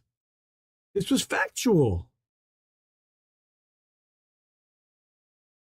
What's the team's recommendation? They had a whole doc to discuss it. Thank you. Agree. Flagging right now with the leadership given that it's POTUS. We'll set up a call. Can we use a new doc per PII review? Okay. And then here's a new doc. And then it's EDI approved. Right? So a seemingly innocuous follow-up involved a tweet from an actor. We all know James Woods. He's total right-wing douchebag on Twitter, or used to be on Twitter, till they booted him off. Right? Why? Because he shared this tweet, which proves he's claiming Twitter is suppressing this tweet by the president. Here's a screen grab. They can't share this. You can't really see what this is. They're trying to immediately call him out for being a liar, or at least provide some kind of additional context to his tweet that they don't do to anybody else. This is unequal treatment. Right? They're saying that James Woods' ubiquitous presence in argued over Twitter datasets is already a Twitter files in joke. I guess among the researchers, because he's so effective at poking the bear and he's there so often and he pisses off Twitter executives so often. That would be my guess. After Woods angrily quote tweeted Trump's warning label, Twitter staff, in a preview of what ended up happening after January 6th, despaired of a reason for action, but resolved to hit him hard on future VIO. That is a really key phrase, that hit him hard on future VIO. Considering, okay, he says, with firmer basis. Meanwhile, I love saying that, there are multiple instances of involving pro-Biden tweets warning that Trump may try to steal the election that got surfaced only to be approved by senior executives. This one, they decide, just expresses concern that mailed ballots might not make it on time. I mean, they're going to try to steal the election. These are blue checks. If you haven't voted yet, don't mail. Drop it off or vote early. If you can't vote, vote them out. Right? So it's encouraging people to vote. So therefore, even though they're saying they're going to try to steal it, that's okay. Right? This is an edge case with commentary and encouraging voters not to vote by mail. I believe we should label it. And I don't know who this Patrick Conlon is, but he seems to be making an awful lot of decisions about censorship here at Twitter. I'd not bother labeling with labeling this one. It's still encouraging people to vote, but expresses the concern that mailed ballots might not make it on time, which seems fair close to this election date. Still encouraging people to turn in ballots in person or vote in person, which is good, except that, okay. So on December 10th, as Trump is in the middle of firing off 25 tweets saying things like a coup is taking place in front of our eyes, Twitter executives announced, like literally in the middle of his tweet storm, a new L3 de-amplification tool. This step meant a warning label now could also come with de-amplification. And here again is our friend Patrick Conlon. Hello, everyone. I wanted to give you an update to some of our enforcement options for tweets containing the civic misinfo that we've seen. It's been decided that tweets that we've manually reviewed and determined need a label will now be subject to L3 de-amplification, further restricting the extent to which that tweet can be shared. The current batch of entity IDs will soon be used for automated labeling work, but I've created a new batch of entity IDs for the labels that we've been using the most during the past couple weeks. Labels that we've only rarely used or that have been deprecated already haven't gotten an L3 update. If there's a moment when we need the L3 version for one of those labels, please flag it to Matt Graydon or myself. To find the new L3 entity IDs, please look at this update tab and new civ blah, blah, blah. Also in some spreadsheet, right? So how do you find that out? Some executives wanted to use that new de-amplification tool to silently limit Trump's reach more right away, like within minutes, beginning with the following tweet. And this was when Jim Jordan, he tweets, Trump got 11 million more votes, according to Jim Jordan on Newsmax, and it's a segment, and they want to block this and de-amplify it. The significance is that it shows that Twitter, in 2020 at least, was deploying a vast range of visible and invisible tools to rein in Trump's engagement long before January 6th. and before the election. How is that not the biggest story here? In Twitter docs, execs frequently refer to bots, e.g., let's put a bot on that. A bot is just any automated heuristic moderation rule. It can be anything. Every time a person in Brazil uses green and blob in the same sentence, do something. I call it an if command. So they created one in this instance. It appears that moderators added a bot for a Trump claim made on Breitbart. And I'm not a big fan of Breitbart. But this is interesting because immediately the bot ends up becoming an automated tool invisibly watching both Trump and apparently Breitbart. Trump by January 6th was quickly covered in bots, which is kind of funny. There is no way to follow the frenzied exchanges among Twitter personnel from between January 6th and 8th without knowing the basis of the company's vast lexicon of acronyms and Orwellian unwords. I love that. Acronyms and Orwellian unwords. Matt's so good. To bounce an account is to put it in timeout, usually for a 12-hour review or cool-off period. I actually got one of those on my DMs about a week and a half ago. Yep. Interstitial, and we're all very familiar with that because our friend Fiorella gets the interstitials every day, is one of the many nouns used as a verb in Twitter speak. Deny list is another, which means placing a physical label atop a tweet so it can't be seen. PII has multiple meanings, one being public interest interstitial, i.e., a covering label applied for public interest reasons. Post below also references proactive V or proactive visibility filtering, meaning they're throwing the kitchen sink at this stuff. And they still can't stop it. And can you imagine how far it would have gone, how much more viral, how many more people, how much more effective it could have been had they not thrown blocks on it? And yeah, they're not, again, but we're supposed to have a free and equal country, right? Where everyone has the equality of opportunity and the equality of reach and the equality of message. This is all necessary background of January 6th. Right. Before the riots, company was engaged in an inherently insane and impossible to project, trying to create an ever-expanding, ostensibly rational set of rules to regulate every conceivable speech situation that might arise between humans. That sounds like a totally normal thing to do. The project was preposterous, yet its leaders were unable to see this, having become infected with groupthink, coming to believe sincerely, holy shit, that it was Twitter's responsibility to control as much as possible what people could talk about, how often, and with whom. That's the tweet that drove me insane right there. When panic first breaks about January 6th, there's a fair share of what the fuck type posts mixed in with frantic calls for Twitter to start deploying its full arsenal of moderation tools. What's the right remediation? Do we interstitial the video? Asked one employee. This theme of policy, perhaps being stressed by queries from communications executives who themselves have to answer the public questions, occasionally appears. 2 days later, you see chatter about pulling comms out of the loop. First company-wide email from Gaddy on January 6th announced that 3 Trump tweets had been bounced, but more importantly signaled a determination to use legit violations as a guide for any possible permanent suspension. Here's the email from Vijaya. Hi team, an update on actions we're taking as a result of what's happening in DC today.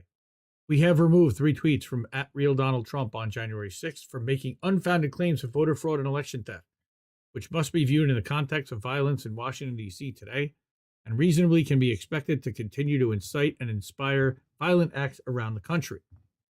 We're requiring a 12-hour timeout following the removal of these tweets. We also have tweeted so there's transparency in our actions and making it clear that future violations of the Twitter rules will result in permanent suspension.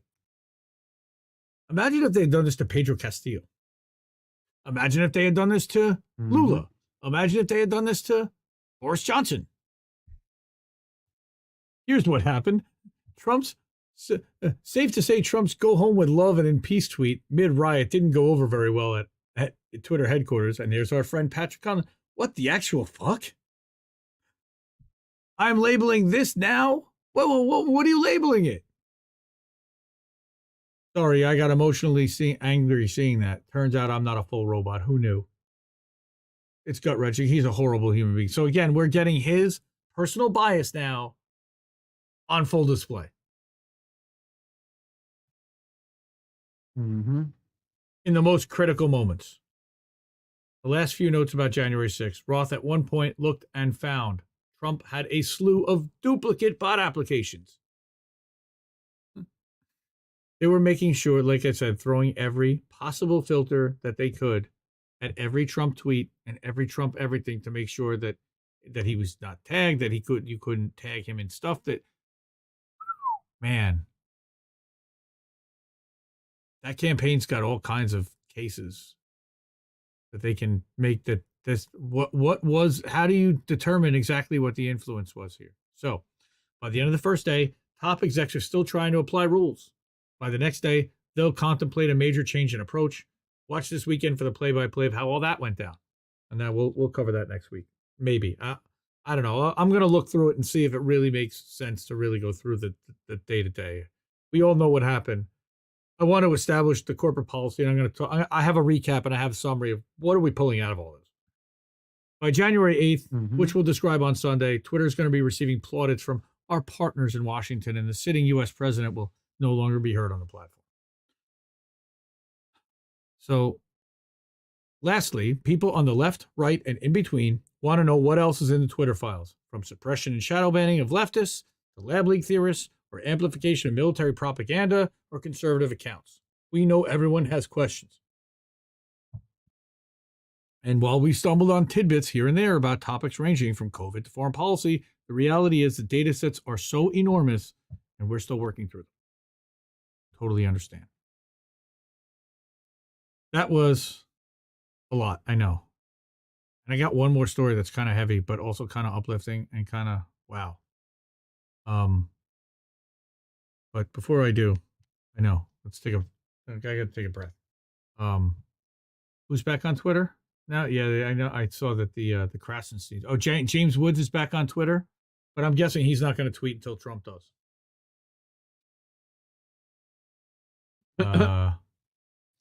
Harry Weiss did not dox the libs of TikTok. That tweet was already up and doxed, and she did not publish the account. That tweet. I don't think that she doxed. Yeah, that no, person. it was someone else they're talking about. You didn't read far enough down. Oh, okay. Yeah. So anyway, violations, those 14 other still work at Twitter. Yep. Yeah, it was all against the right. No, that's not all against the right. And Elon's wrong because Elon doesn't have access to this yet. Like he's seeing it when we're seeing it. I mean, he's got access to all of it because he gave it to them. But did he do the searching and did he do the work? I mean, no, he's not doing the research that they're doing. He's not reading through all the day-to-day stuff. He just doesn't have the time. Taylor Lorenz, right. Taylor Lorenz is the one that did that. But I got one more and then we're gonna go. But Eliza Bleu. Bleu. Oh, wait. Okay, wait. There's two more. Oh, right. Twitter files. I didn't do my summary. Duh. So this came out yesterday. Twitter files, part 7, on January 7th, part 4. What's happening? And I just put these two in because this is where we're going to probably pick up. But as the pressure builds, Twitter execs build the case for a permanent ban. They create justifications to ban him. They seek a change of policy for Trump alone. And they express no concern for the free speech or democracy implications of banning a president of the United States, which is pretty fucked up. So here's my conclusions. Number 1, Twitter was absolutely suppressing POTUS as he was running for re-election because of their opinions, not due to anything legal. This alone is a massive problem as it sets precedent and opens the door for Trump to scream he was cheated. Through every filter they had was the phrase that jumped out at me. Right. Like I said, we need to see who else Twitter was suppressing, and yet all the accounts not in legal or platform violations reinstated and restored. They're bringing back pro-imperialist accounts like Krasenstein's now. Give me a fucking break. Julian Assange, Palestine, Syria, Yemen, Fort Hood. What are they blocking with regard to Fort Hood? And then the Green Party. I mean, look at all the the suppression of the Green Party. There were no rules for very important tweeters. Twitter execs were making it all up as they went along. I mean, wow. And then Twitter Trust and Safety, of course, meeting weekly with the FBI, DHS, and DNI. How often were they pushing suppression of a story, filtering users? And here the government seems to be in a position to place themselves between social media companies and foreign governments, combined with Pegasus, Toku, other types of spyware found on journalist devices. I mean, how is that legit? I mean, and then here's my final thing is, and I keep saying, this is still being written. We are watching a textbook being written in real time. None of us knows where it's going to go. The research is still being done. They're still digging into Slack. They're still digging into emails, and they're still learning more every hour. It's going to be months, and they're going to keep dripping and dropping this out like over months. That's how I see this happening.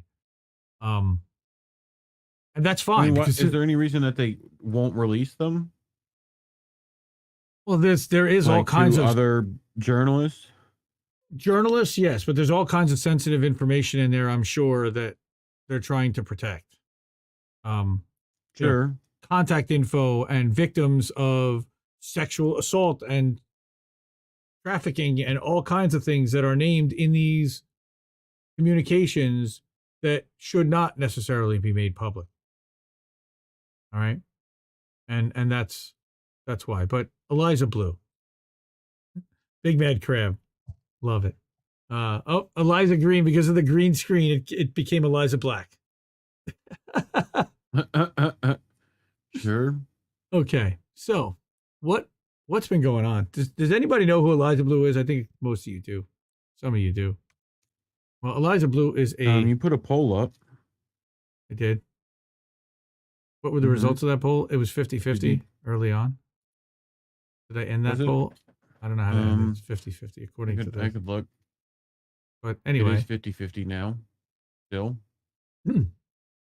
Back on November 23rd, he says, it would be nice if the public found out the truth about what's actually been going on with Twitter over the past 10 years as it pertains to their failure around the issue of removing child sexual abuse material at scale.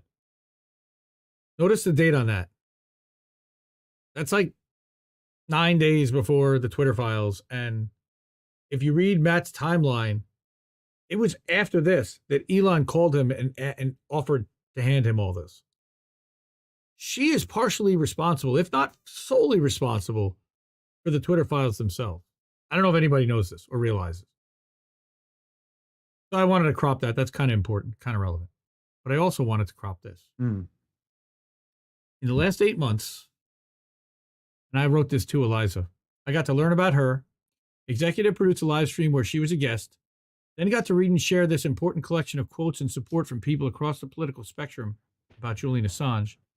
And then the past 5 weeks has happened after her speech in D.C. Wow. And what's going on? Well, on December 1st, she says this will be the last update about child pornography before Elon Musk took ownership. This comes out on the first of every month, story in the thread. So 44,000 accounts on child pornography were eliminated from Twitter. Not enough. Improved manpower, technology.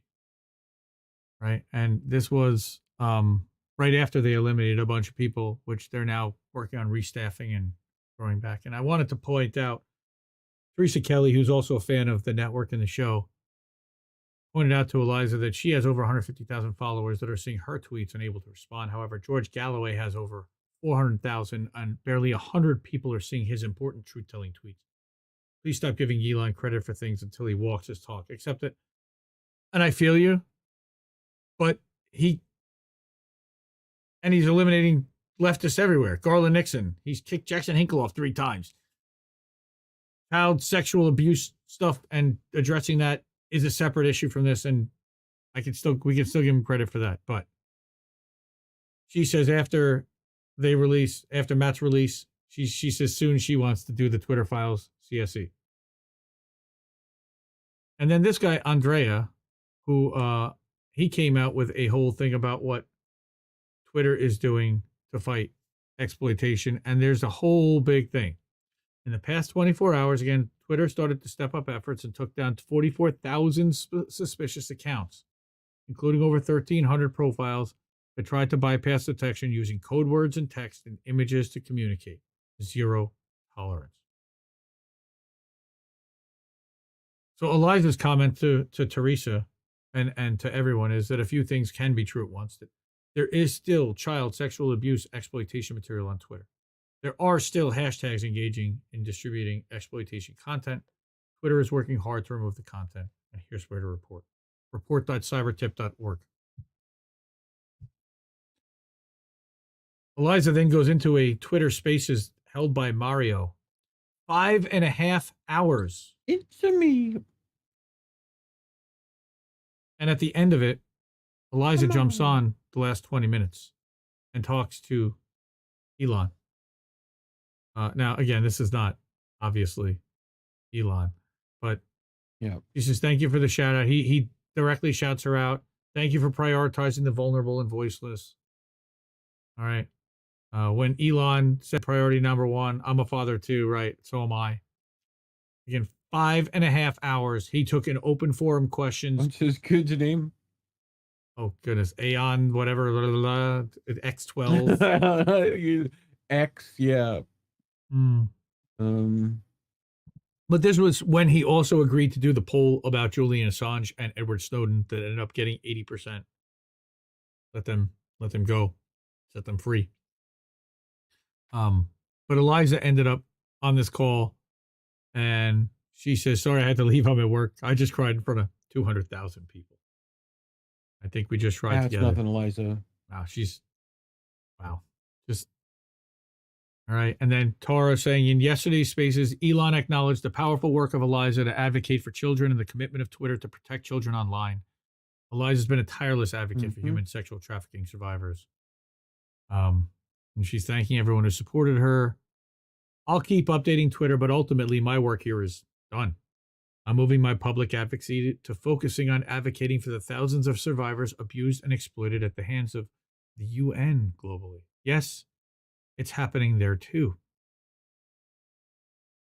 I'll never stop fighting for the survivors of Twitter, both in public and in private. I love you. I always have and I always will, and I'm not leaving you. Thank you to everyone who supported my advocacy, and I'm just getting started. I totally believe that. And somebody says, I got to say, this is news to me. The UN is engaging in human trafficking. Is there evidence? Well, this is on their own website.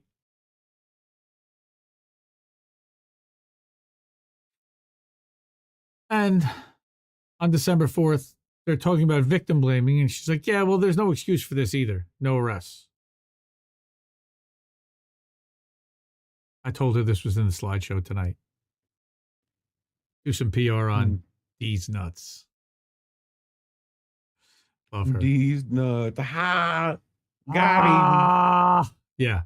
So she also is of the opinion that independent and citizen journalists covering one topic relentlessly and accurately is the new media. Elon Musk says, I'm removing child sexual exploitation of Twitter my number one priority. He makes the changes. U.S. government investigate Elon Musk and other Twitter HQ members. Curious. 60,000 likes. Look at her go. There is still child sexual abuse and exploitation material on Twitter. This issue will take a long time to eradicate, but the platform making it their top priority and removing it is a great start. Again, please report exploitation. Twitter prioritized the censorship of non-illegal speech over the removal of child sexual abuse material at scale. Let that sink in. Yep. That's as a result of Barry Weiss and the second Twitter files thing with regard to the visibility filtering. All of this was going on as minor survivors begged the platform to remove their child sexual abuse material. Blacklist. Like, oh, gross. What kind of effect? I've been following you for a while, and I really believe you had a big hand in this by making Elon aware of it. And he has a lot on his plate, And to break through all that noise isn't easy. Him mentioning you shows me that you had a hand in this. Bravo. Yes, Eliza. Yes, she did. And then what happened? She got Jack and Elon into a spaces together to address this allegation that Twitter had not been addressing child sexual exploitation before Elon took over, or effectively. Right? Jack said that it was a lie. Elon says that when Ella Irwin joined Twitter earlier this year, almost no one was working on child safety. She raised this with Ned and Parag. They rejected her staffing request. And we read that. Minor, not even major. Or maybe I read that today. I made it top priority immediately. 2.5 hours. She gets Elon and Jack. And everyone, let's settle this today and in public. Fierce. God, she's amazing. Yep. Tara, INN member, our sister Tara, love you to death, Tara Reid. Not that you need me to be proud of you, Eliza, but thank you for all you're doing for adult and children survivors and engaging Elon, who is taking action to protect children on Twitter. You're a rock star. And you too, Tara Bull 808. And Eliza, I know Carl, her kitty, is proud. Look at this. INN member Tara Reid. Richest man in the world. Eliza Bleu. Pretty freaking cool. Elon had no reason to promise me anything. We had no prior connection before he purchased Twitter. My favorite Elon Musk quote of all time: when something's important enough, you do it even if the odds are not in your favor. Sounds like the Hunger Games. But yep. So somebody, of course, has to go with the low smear, and it is a smear. Is this Elon Ghislaine picture? And there's a lot of controversy over this Ghislaine picture. You know, is this the issue? Because, of course, famous child sex trafficker, allegedly, dedicated to eliminating sex trafficking from the platform. Well, no, not allegedly, convicted. Right. Now. So. Except, Eliza wants to remind people that, remember, when a public survivor of Epstein-Maxwell thanked Elon Musk after he brought up the Epstein co-conspirators not being held accountable, I do. That was in June.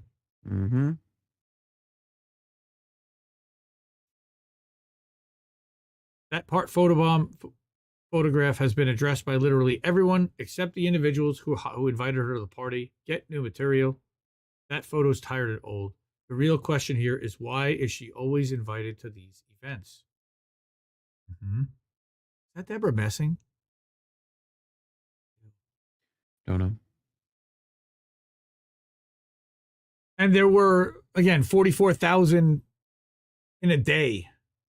That was as much as there was in the month prior. And all the numbers that we've seen are that they have really made strides this month in increasing the number of accounts that are being eliminated. And to the point that somebody who's an advocate and dedicates all of her time to doing this is satisfied to the point that she's moving on to other things. So thank you, Eliza. But here, 44 billion buying Twitter, reducing child sexual exploitation, priceless. And I thought that was a good way to kind of that. And then Eliza saying that the CSA material that Twitter 2.0 has removed over the last 72 hours, that was yesterday, in some cases had been on Twitter for 4 years. It had 10 million collective views. Jesus. Ugh. Yeah, I know. I need a shower. That was gross. Sorry, but important. Jesus Christ. Not enough people are talking about Eliza Bleu. Not enough people are talking about what's still happening on Twitter with regard to trafficking, CSE, and it's wow. She's amazing. I totally behind her. And I'll amplify her story all day long. So keep them coming. Keep fighting the fight. We're right behind you, and you got a lot of people that are right behind you, and a ton of support and a ton of love out there for you. Thank you, Eliza. Yeah. All right. Yeah. Appreciate you. All right. Nate, I highly doubt, we'll see any news about the many anti-capitalist, anti-fascist accounts that have been targeted and suppressed and banned. I don't think that you're right. I think we're going to get it all. I don't think that the journalists that they picked are right-wing or left-wing in the end, and that they're going to get it all out. I do really think that. Barry Weiss, I think, is. Barry Weiss is definitely right-wing, but she's got an agenda. That Assad toady line still kills me to this day on that. Like she's part of that group. Not necessarily right wing, but like far more corporate than far closer to establishment talking points. All right, that wasn't terrible. So we got through it in an hour and a half. That's good. Mm-hmm. And I'm now ready for some eye bleach because that was pretty ridiculous. So let's go to some boats. And I watch mindless shit. Boats that smash into other boats. Yay, boats, everybody. It's the Reef Show. Here's the Reef Show here. Here we go, peoples. Let's do this. Whew. Look, boats. Do you see boats? I see boats. I see a boat. Yay. Hey! Uh-oh. Hey! Oh my god. Wow, that really smashed into another boat. In the other boat. Shit. Hey! Oh my god! Wow. That smashed hard. Yeah, it did. Damn. Yeah. Guess what? Double dose, baby. Oh. Jimmy Dore, are you watching? You better be. Somebody shit. Back. Oh. Prince Waleed. Bye, Prince Waleed. Yeah. It's going to list, and then it's going to go over. Oh. Let's do it again. Huge scratch my dinghy. Yes. Mastermind hour. You got it.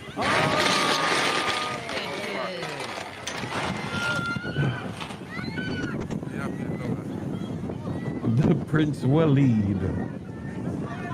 Is that like the Prince Albert in a can? Do you have Prince Albert in a can? Yes. You better go catch him. In a can. You better let him out. So good news, everyone. School nurses can now give medical marijuana in Colorado. By the way, everyone go to Big Mad right. Crab's store. He didn't give me the link, but Big Mad Crab, drop your store link in there so you can go buy a merch item from him. Nice. School nurses can give weed. Wait, what? Oh. Uh-huh. Damn it. And then, zoomies. Yeah. Yo, I'm sick as fuck. Nice. Excuse me, miss. I'm sick. Oh, God. So I figured we need some meditation before we go to Dad Zone. So. My Dad Zone has not been very shitty.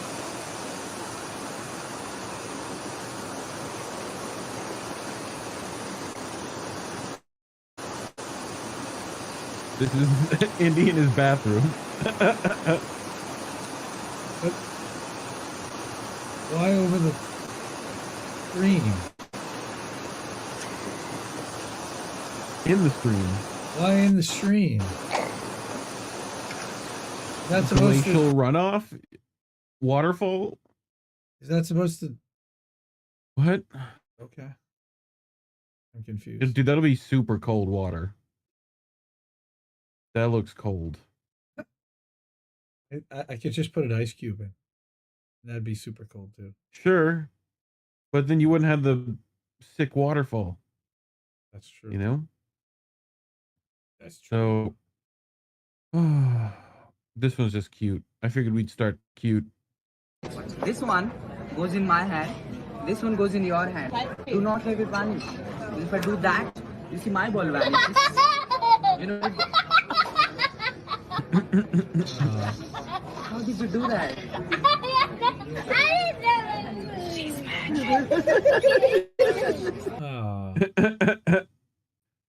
Isn't that cute? I thought it was cute. Fucker. This one's also cute.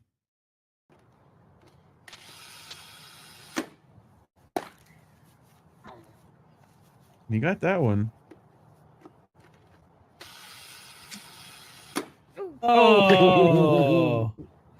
Doink. Ow. That's gonna leave a mark. They make those they make those wiffle balls soft. You know?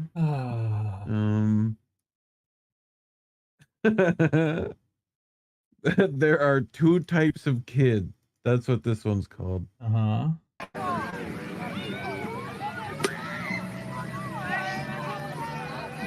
Somebody gave me fire! Somebody gave me fire. It's like I have made fire. Yes, at a Castaway. From like Castaway? Yeah. Wilson? Yeah. This is Indy in the bathroom. Needed a 2-minute break from my kids and they tried breaking into my room. I've definitely seen this. I've definitely been this. Here's work already! Daddy, we just want you to scare us. Yeah, Daddy. We just want you to scare us. They slide shit under the door. Yeah. Do they? The struggle is real. I feel that, Dad. Yes, it Big is. time. You know what that sign says? Yes. Can you see what that sign says? Okay. I do. What does it say? What's that say? No sitting where you're fishing. That's right. So we're gonna stand up and fish, okay? Yeah. Let's get it. We're gonna stand up and fish. All right, let's get it. Okay, well. Go get us some fish today. Sure. This one is you're gonna hate me for this one. Oh God. Yeah. No, Tara. Oh, this is for Tara. No, this is for you. Okay. It's a menu. I get it. Menu. Okay. We have menu. Candy. Apple juice. Apple juice. Oh, that's like my kid. We have water. Yeah. Water. Oh, they live in the Northeast. They live in New Jersey. Water. We have Juice. We have Grape juice. That's grape juice. Grab. Come on, I even know that. That's grape juice. The water. That's great. Water. That's my kids are totally in that spelling mode in phonetic spelling, and it's great to see them like making that. Yep, that's right, Colin. Yep. It's the phonetic spelling though. That's right. Yipper saying YouTube violation. What did you just get me DMCA'd for now? I'm kidding. I don't know. Florida man. Is that a Grinch? Here we go. So, what I'm doing to my kids right before Christmas if they don't listen.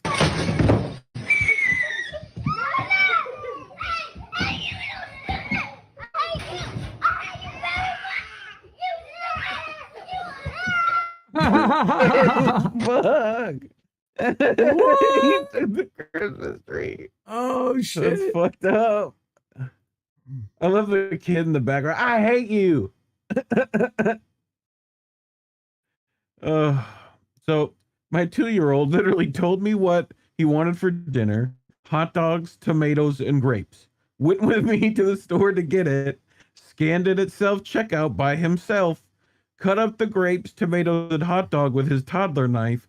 put it all on his own plate, and then refused to eat dinner. No, I don't wanna. Welcome to parenting. No. Welcome to parenting. Here's some topical parenting. We're out on the field with his son, still celebrating. I don't think those gloves fit. Does he? Yeah, he's got a little bit slower reaction time than Dad. Oh, people can't see it. Keeper. Here we go. We're out on the field with his son, still celebrating. I don't think those gloves fit. Does he? Yeah, he's got a little bit slower reaction time than Dad. Just fell. The keeper. Yeah, I don't think he's going to fell. save that one. It's like one of the goalie's kids. No, this is weird shit. Like, what the? Why would you?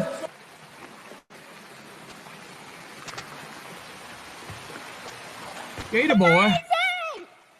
It's Boudreaux. Gator boy. It's Boudreaux. It's Boudreaux. It's swimming with the gators. I've been swimming since the gator since I was 2. Oh my god. What the fuck? Sounds of banjo intensifies. I gotta do this. We gotta go here.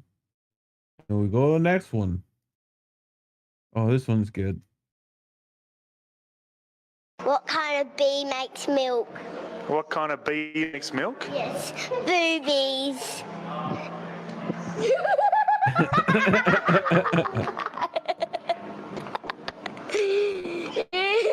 Because they have the word bees in it. Yeah. Well, she's not wrong. I like his face. It's like, oh, yeah, it does. I guess it does. Huh. He's taking one too many shots to the head. Oh my! I know, right? Well, it is at the Muay Thai place. Mom. What? Matthew? I had a bad dream. Really? Yeah. I don't care, Matthew. Mom. Matt, come on, it's 3 a.m. Yeah, when else would I have a bad dream? That's actually a good point. Thank you. Oh, you're awake. What do you want me to do anyway? Look under your bed for monsters? I mean, if you could, that'd be awesome. Okay, I'm going to Why'd you ask? Dad. Yeah, what do you want? I had a bad dream. Yes, I know, I could hear you. Then why'd you ask? Well, if you're not gonna offer, can I sleep in your bed with you? Are you going to be quiet? Yeah, why not? Okay. Watch where you put your hand. Was that not your knee? No. Oh. Matt, I will pay you to leave. How much? I will pay you to leave. How much? How much? Never thought a bad dream would be profitable. I know, right? Oh God, this one. Oh, you ready? Yo, so I'm raw dogging this chick, right? She goes, yo, I'm on birth control. You can just bust a nut on me whenever you want. And you know what I did? I busted. So now this is Daniel. Dylan. Oh shit. Why does it not? We gotta get the whole thing. We gotta get all of it. I got it, but that's really funny. Yo, so I'm raw dogging this chick, right? She goes, yo, I'm on birth control. You can just bust a nut on me whenever you want. And you know what I did? I busted. So now this is Dylan. So now this is Dylan. The way he says it. Like, oh, this one's good. And wait for it. Go. Where'd she Like, go? you gotta watch where the stairs are, kid. Where'd she go? You gotta watch where the stairs. Just down the stairs. Oh. Just down the stairs. Whee! A bad internet. Do you know what time it is?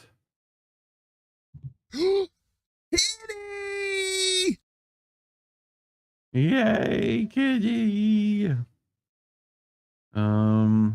This was not Kitty though to start with. What? Oh, you're not there anymore. You turn yourself off. Fuck everything about that right there. Hi, duty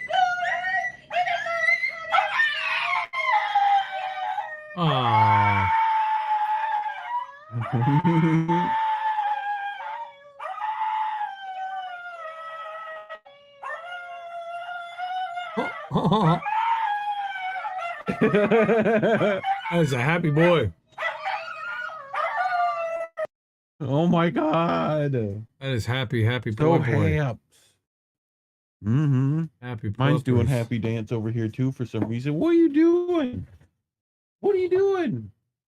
What are you going over there for? Well, come here. You big weirdo. No, you don't want to come on camera because you're shy. You want to go outside? Okay. I'll be right there.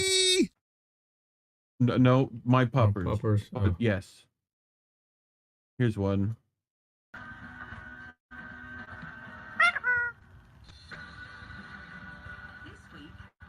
We're in Lancashire, with a mum desperate to turn the tide in her family's current eating, shopping and spending habits.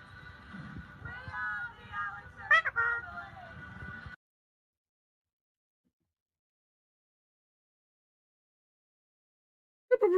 I mean, come on. Parrot. Peekaboo. To the fucking thing that will... Cats are assholes. Yes.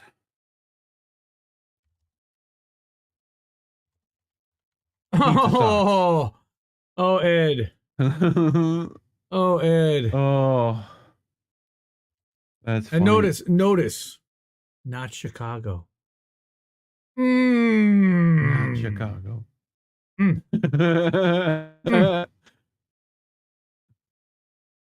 Next.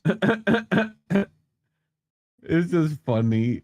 Like, that dog is like, ah, wah, wah, wah, wah. Sorry. Anyway. Well, that's a pretty good phone holder. I know, right?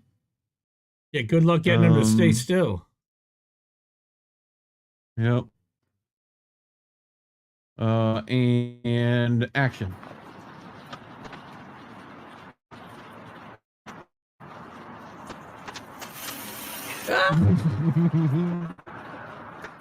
Where's the kitty? Like, it's gone. He went through the window.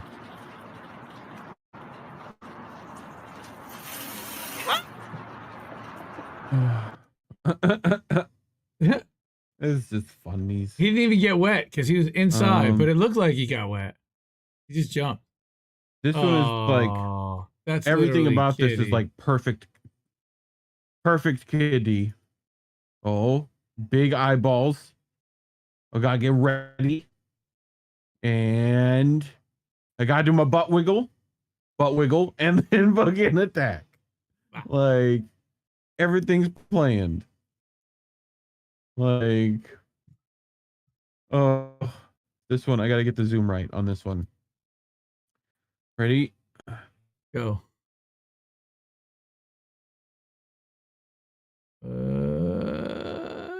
Bop. Oh. It's just the little face he makes. Not happy cat. Like, he just makes this like light. Like when it hits, it's just like, like ah. Anyway, whoop. What else I got? This cat has all the skills. Balance and poise one must have. What the fuck? Okay, that's like, creepy. It's like, that is creepy. It's a supermodel cat. But impressive. Supermodel cat. Yeah. Super bottle cat. Supermodel. Is that a bottle of Guinness? No, model. Supermodel. Heineken? Oh.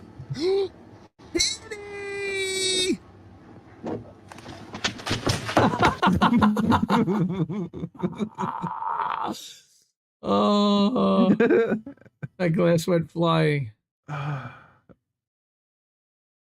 Look, a baboosh cat. Cat has way more balance skills than we do, Nate. Baboosh cat. It's so cute. It's cute kitty.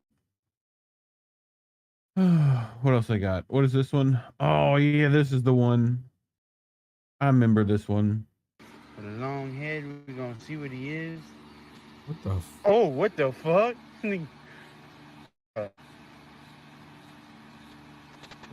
Oh, dog, his mouth's open.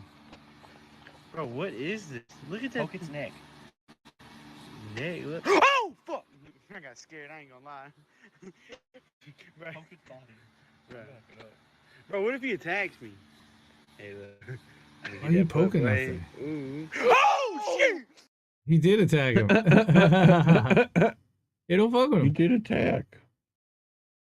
Don't fuck with that little bug boy. It was definitely fucking weird giraffe bug though. It was. Fuck. Mutated friggin' I don't know what. Oh my god. That's a ferret, but it got like the bean bag. And all the fucking beans are stuck to the bean boy. Like, oh, look at them. So they're falling off of them and shit. This is funny. Look, your knight in shining armor has arrived. Oh my god. And Richard Gere got very aroused. You need a hero.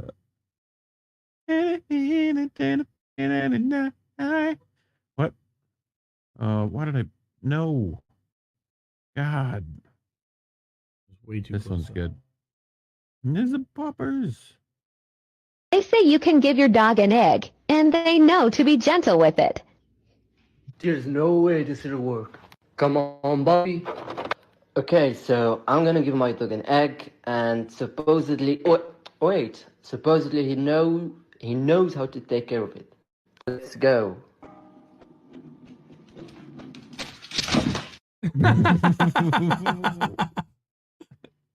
Oh, that's just fucking slips on the egg. That's just mean. I just found. Uh-oh. I'm gonna refresh this one.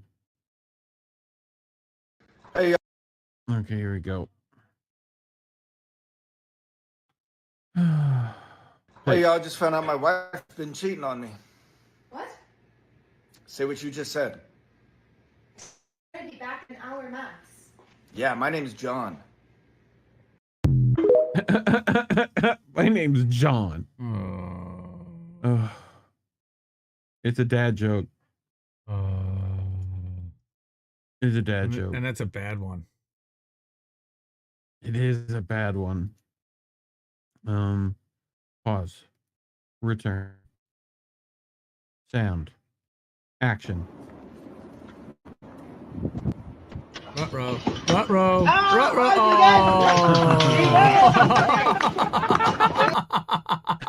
Ruh-roh. Covered in friggin' dirt, too. He was so determined. I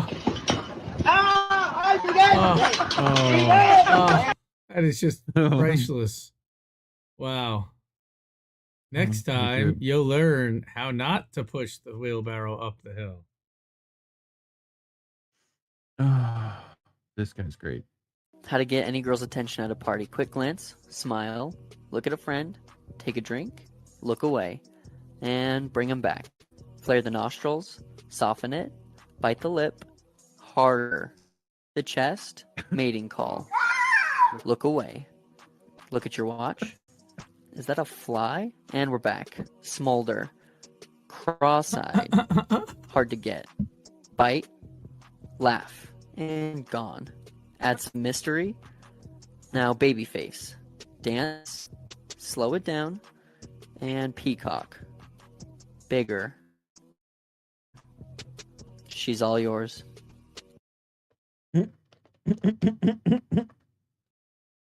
If only it were that easy. Who made the original one? Is what I want to know. I don't know, but that's like the fuck. Is that you? Is this the baggie I need? Why is that thing making I noise? think Like it might have been me or you, because it's like your USB is unplugging somewhere. But anyway, next. Oh, do do do do. Do do do do. Is this how you're gonna do your Hanukkah tree this year? Nice. RKO. The top rope. I love it. Yep. For the top rope. That's pretty good. Okay. I want you to tell me if this logic is sound. Better than anything else? No. All right. And action. Dumbest person to ever play the lottery, and I'll say this right now. This bitch, she shows me her paper and she chose 11, 22, 33, 44, 55, Powerball 66. Why is that crazy? You can choose any number. Why Yeah. is it crazy? Why is The that crazy? odds are all the same though. No, it's Yes, not. that's It what is. I'm The saying. odds are no That's matter what what I'm the saying. numbers And is. this No, bitch, for them to be in a sequence, the odds are way greater. we were almost late to our show. She made me pull over so she Yes. could get. Yes, see, I told you. Yeah. You're both idiots. No, I do 1, 2, 3, 4, 5, 6. Yeah, you're an idiot. Yeah. That's what I do. Yeah, I do. it doesn't Every matter. time. It doesn't matter. No, it doesn't matter. It's all the same. So you think the odds are different if you do random she thinks numbers? she's hacked the lotto, Yeah. but she's never won. Have you ever fucking won it? No. You've No. never won it, man. I can't believe this is Yeah, happening. yeah. What do you think? Randomize your numbers. Diversify your bonds. Yeah, except wouldn't the odds go up the more times you use the same number? No. No? Dumbest person to You're gonna say criticize no? someone else playing the lotto. LOL. Yeah, exactly, Eric.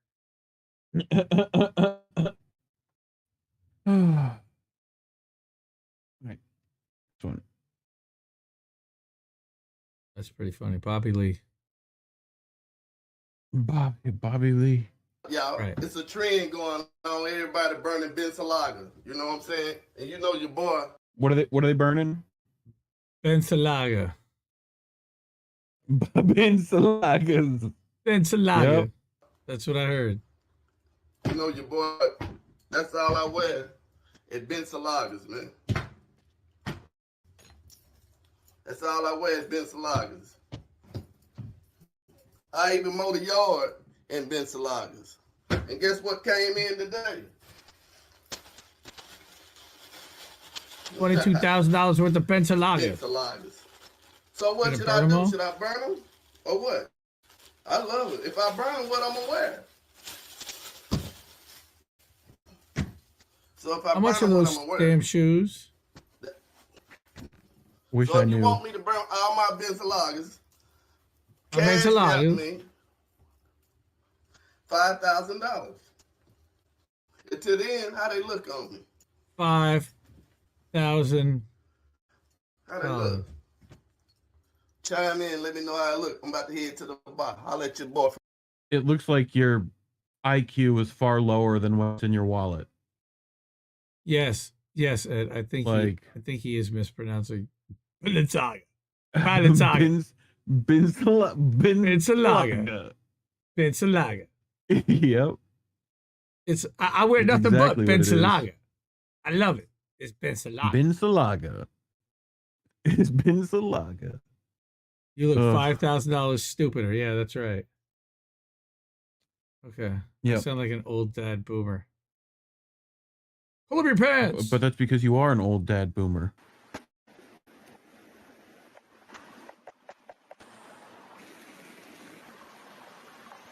Okay.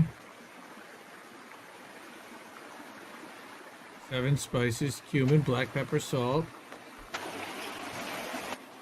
You gotta watch it all the way to the end. We're making a shish kebabs. Meat steaks. Meat sticks. It's cutting. Tomatoes. Pomegranate, I guess. Wow. Chili peppers. Chilies. Nice and spicy. You're making like pasta sauce? Meat sauce?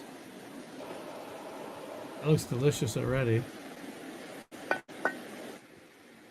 And then, meat yup. in the sauce. And then And then cheese. Oh. Oh. Doesn't that suck? Oh, I wanted to eat that so bad. You're like, I wanted to eat it. But you cannot eat it because it's now in fire. I would still pick the meat out and, you know. You ready to see a time traveler? Sure. You ready? Okay. There's no let me reflection. get weed in bowl before There's I no click. reflection, by the way. Does she?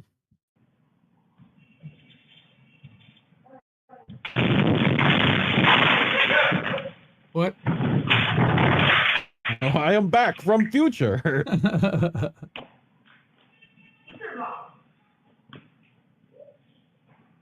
What? He is back from future. Just walked out like it was nothing. Like, yeah, it just belongs up there. Yep. Why? That would no work. Here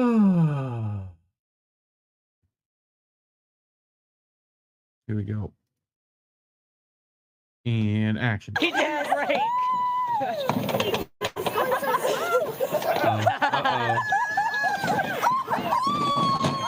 Oh. Wait, I didn't see the end. It froze. You didn't see the end. It froze after he flipped. Oh, why does it freeze at the end? Every time. He started to flip and it froze.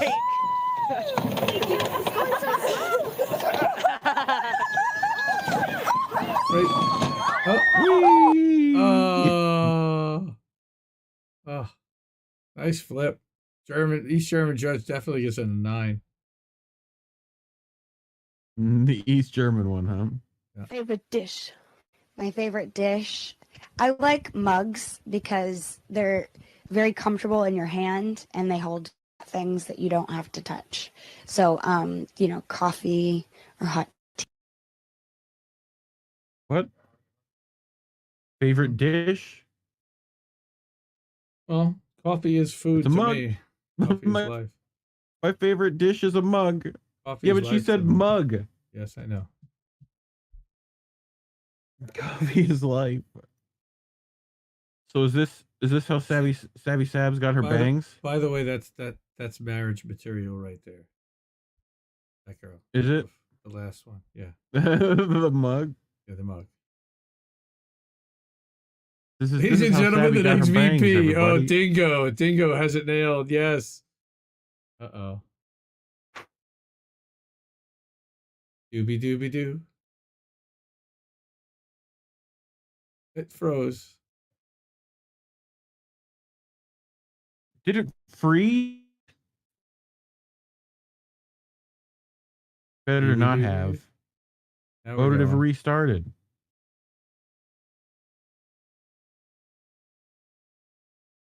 I don't have sound. I don't think there is sound. Oh, she is not happy. You don't need sound for that. I just love the little. There should be like a sound effect for that. It's kind of like, whip, whip, like, oh, feels bad. You see the tear forming at the bottom of the left eye. I know. I didn't even notice that. There totally is. Yeah, there is. Oh, this one's pretty funny. What's up, shorties? What did you say? That's right. When it ended. Like, that was a fancy move. No, it just okay. That's the Jeff Foxworthy Why? thing. I'm here to cut her hair, and you're just gonna have to wait.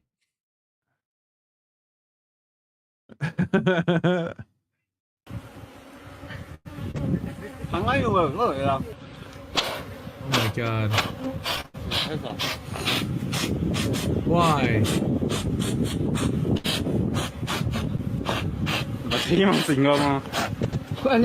That's probably not a good idea. 呀？你叫我出去问你啥呀？ Look at his lips swelling up. What the fuck is he doing?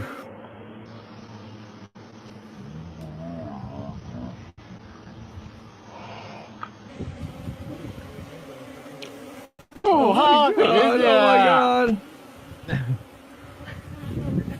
Oh my god! I again want to ask why. 啊？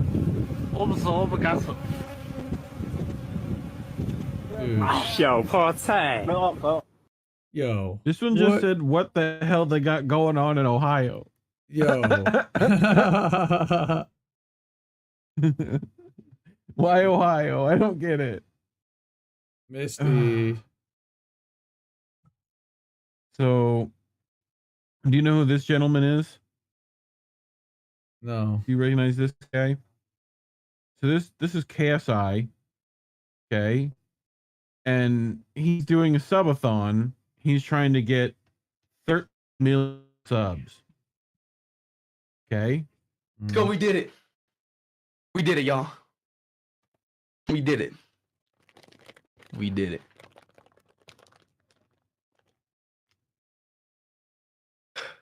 We did it. We did it. Come on, y'all. Come on, 1,000 more. 1,000 more, y'all. 1,000 more, y'all. 1,000 more. 1,000 more, chat. 1,000 more. 1,000 more, y'all. Hey, man, shout out to Susie, man. 1,000 more. Keep subbing, baby. Keep subbing, baby.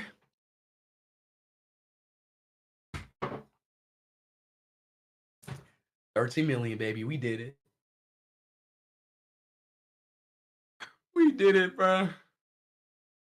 And back down to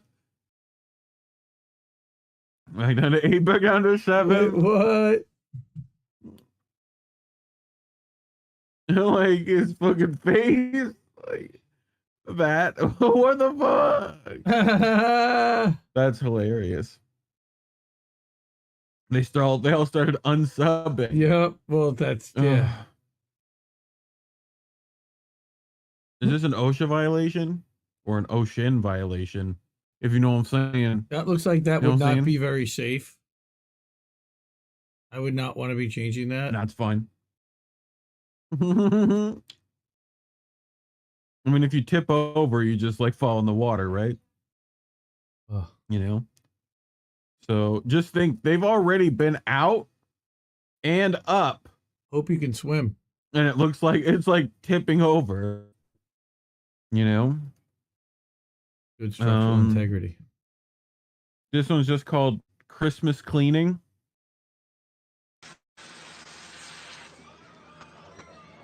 Oh.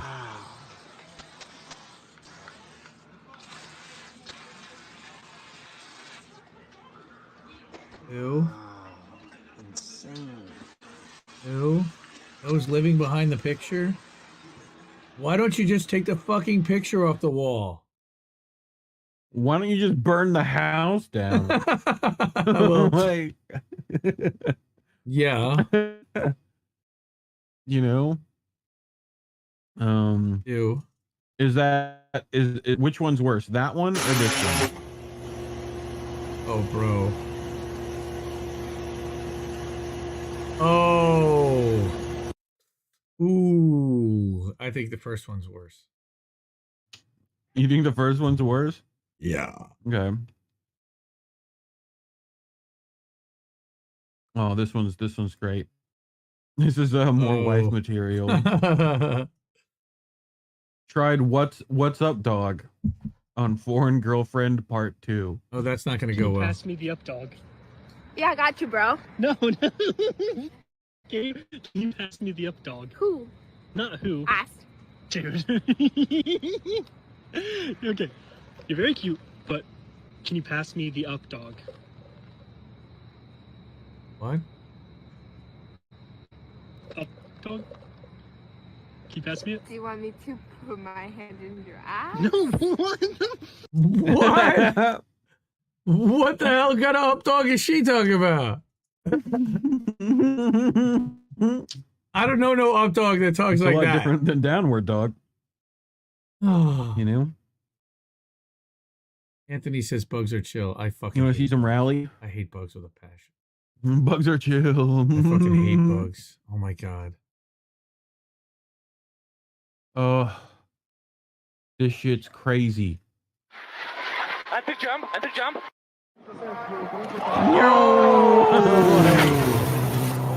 Plus. Sideways. Anti-jump. Like Slideways, bro. Yeah. All four tires off the ground. That's like, world rally car shit right there. Ooh. That's That's hardcore. the fucking. That's what I'm talking about. That's a Lancer 3000. Deja vu. I just been at this place before. Or a Lancer Evo 3000. That's a sick whip. You'll find this one funny. What's this one called? Never let them know your next move.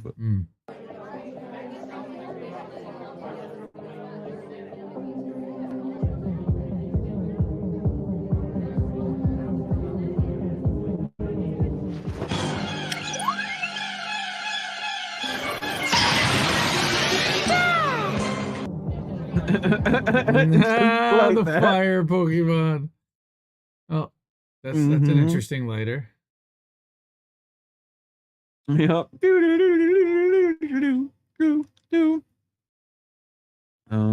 We have another haircut one.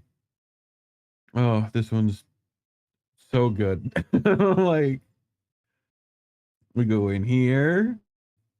We go in here. We go around here. Right? We go up here. Okay, we go from this to this. Oh. Aren't you so happy? Oh. Oh. Isn't that amazing? That is something. It's a good look, darling.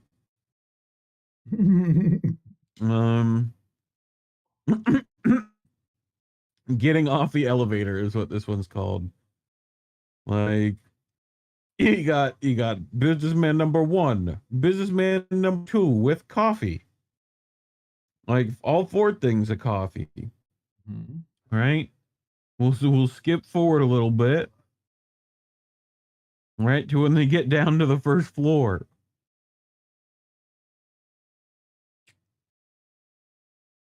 And it's Armageddon. Like, like, what the fuck is going on? What the hell? Oh no, he's down. Like, she's just hanging out in the elevator. You just closed the door.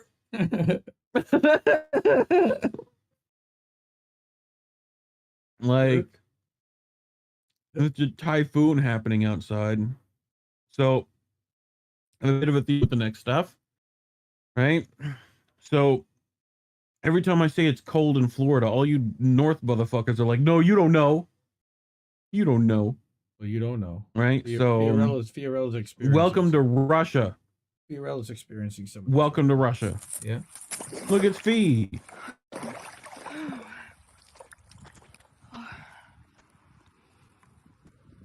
Ice. Negative 27. That's Celsius. Woo! That's pretty cold. So, here we go. Here's an auger. Here's some more snow shit. Добываем газ на Черном озере. Надо поджечь. Oh god. Ёб твою мать, блядь. Вот это на Черном озере, блядь. Я понимаю. It's a song of ice and fire. Капец, Газпром, Белпром рулит, блин. How crazy is that? Like, В Беларуси своей нафты газа хватает. Like that's детский добыча.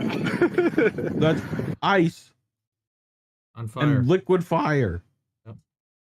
Crazy. How'd that work? Do you have to dig your driveway out? Yes. Or do you have someone do that? I have a guy. You got a machine? Sometimes. No, sometimes I got a guy with a plow, and sometimes I do it myself. But Okay. right now with my back, I'm not Okay. pushing snow for shit. Okay. That's Flint water. Yeah, that's right, Yipper.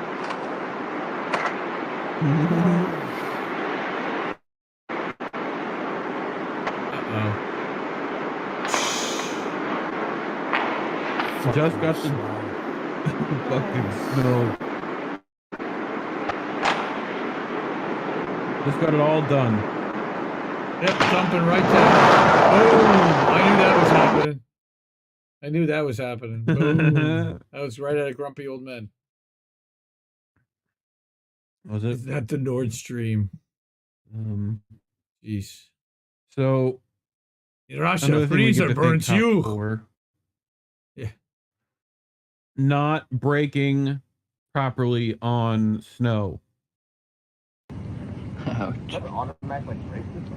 And it parks itself? It parks itself into a boat. Into and a then into boat? a truck. And then that truck's gonna go into that truck. Oh my god. And that truck's gonna go into that Jeep. And that truck's gonna go down the hill. Stop. Wee. Stop. Bumper cars. Fucking cops. Leaving their brakes not done right. It's just a prank, bro.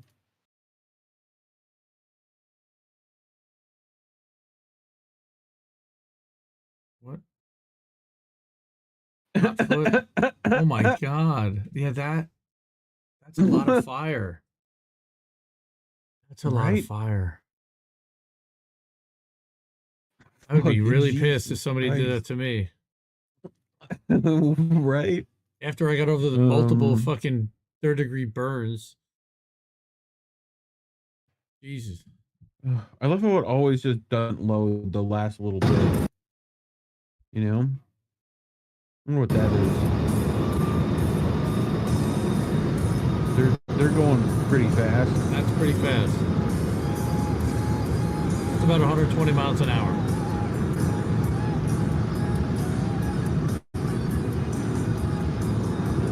And wee.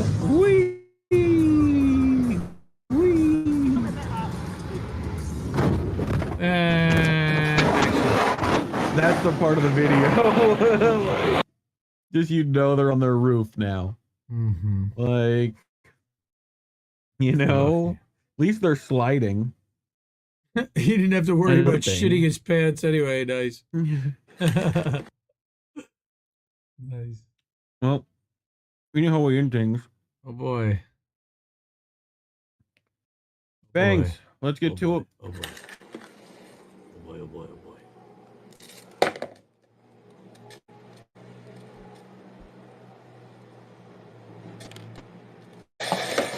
I forgot to put the top on.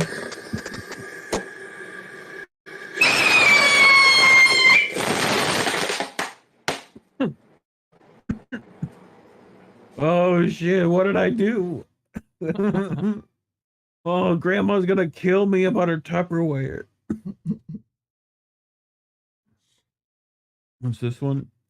How the dinosaurs died. This one's good. How the dinosaurs died.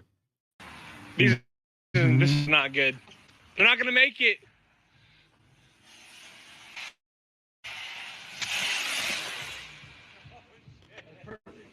It was actually perfect though.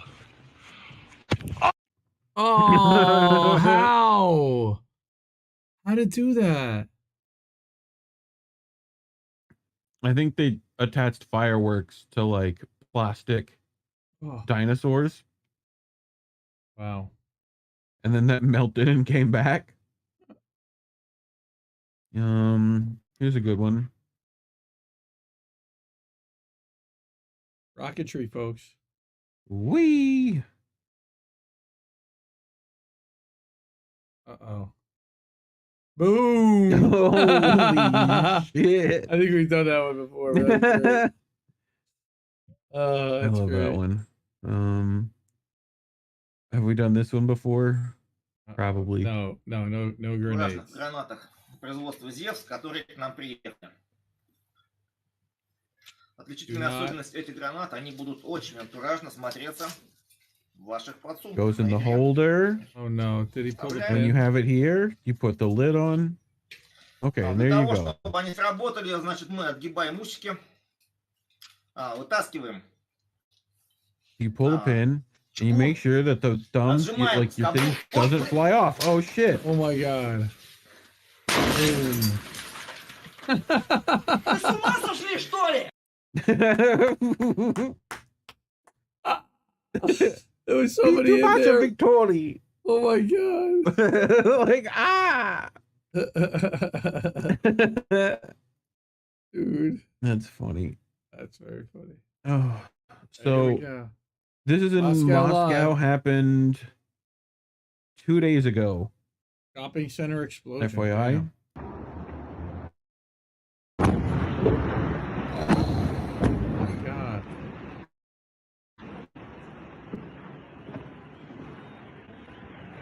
It's like a Hollywood explosion there. Wow. Oh. Like crazy. But yeah. That's boats. Everybody. That's boats.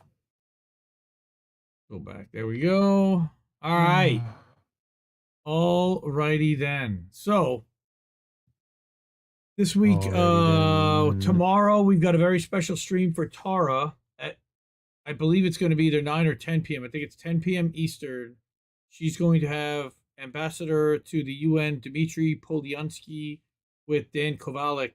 They were talking about getting the Meyerowitz kill list website taken down. She has been determined to get that taken down. She interviewed Fina. She's interviewed Mira. She's interviewed several people on that list, including Wyatt Reed and Eva Bartlett and George Eliason and there's too many. Igor Lopotnik.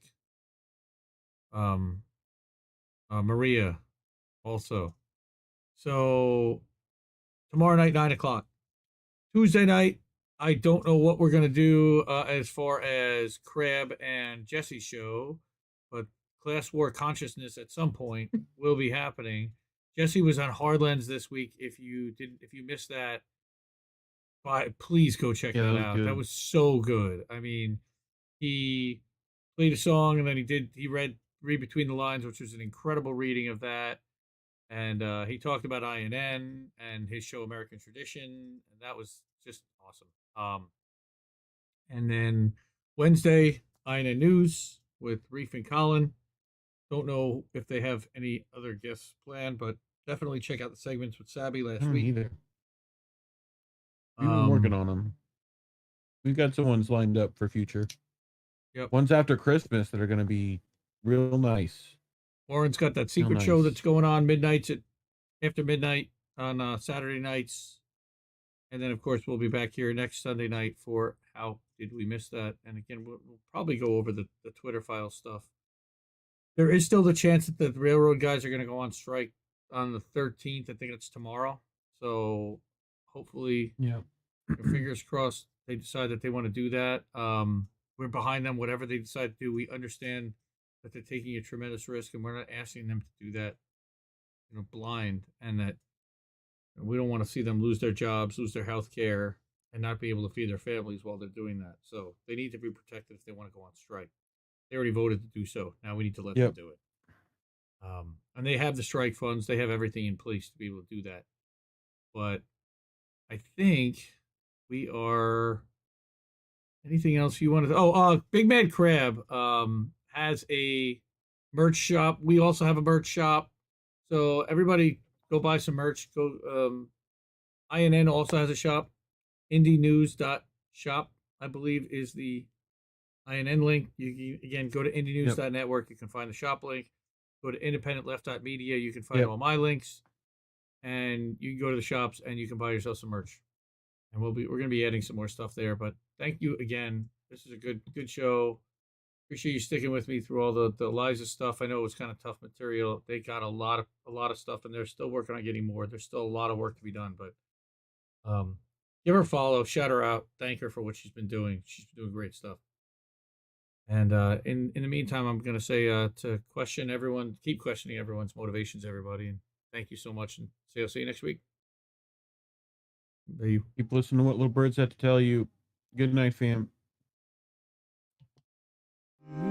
I think I liked it better being blind, when I couldn't read between the lines, and when I couldn't see the cracks in the structure that lay bare before me the whole time. I think I liked it better back when I suspended disbelief and swallowed pride.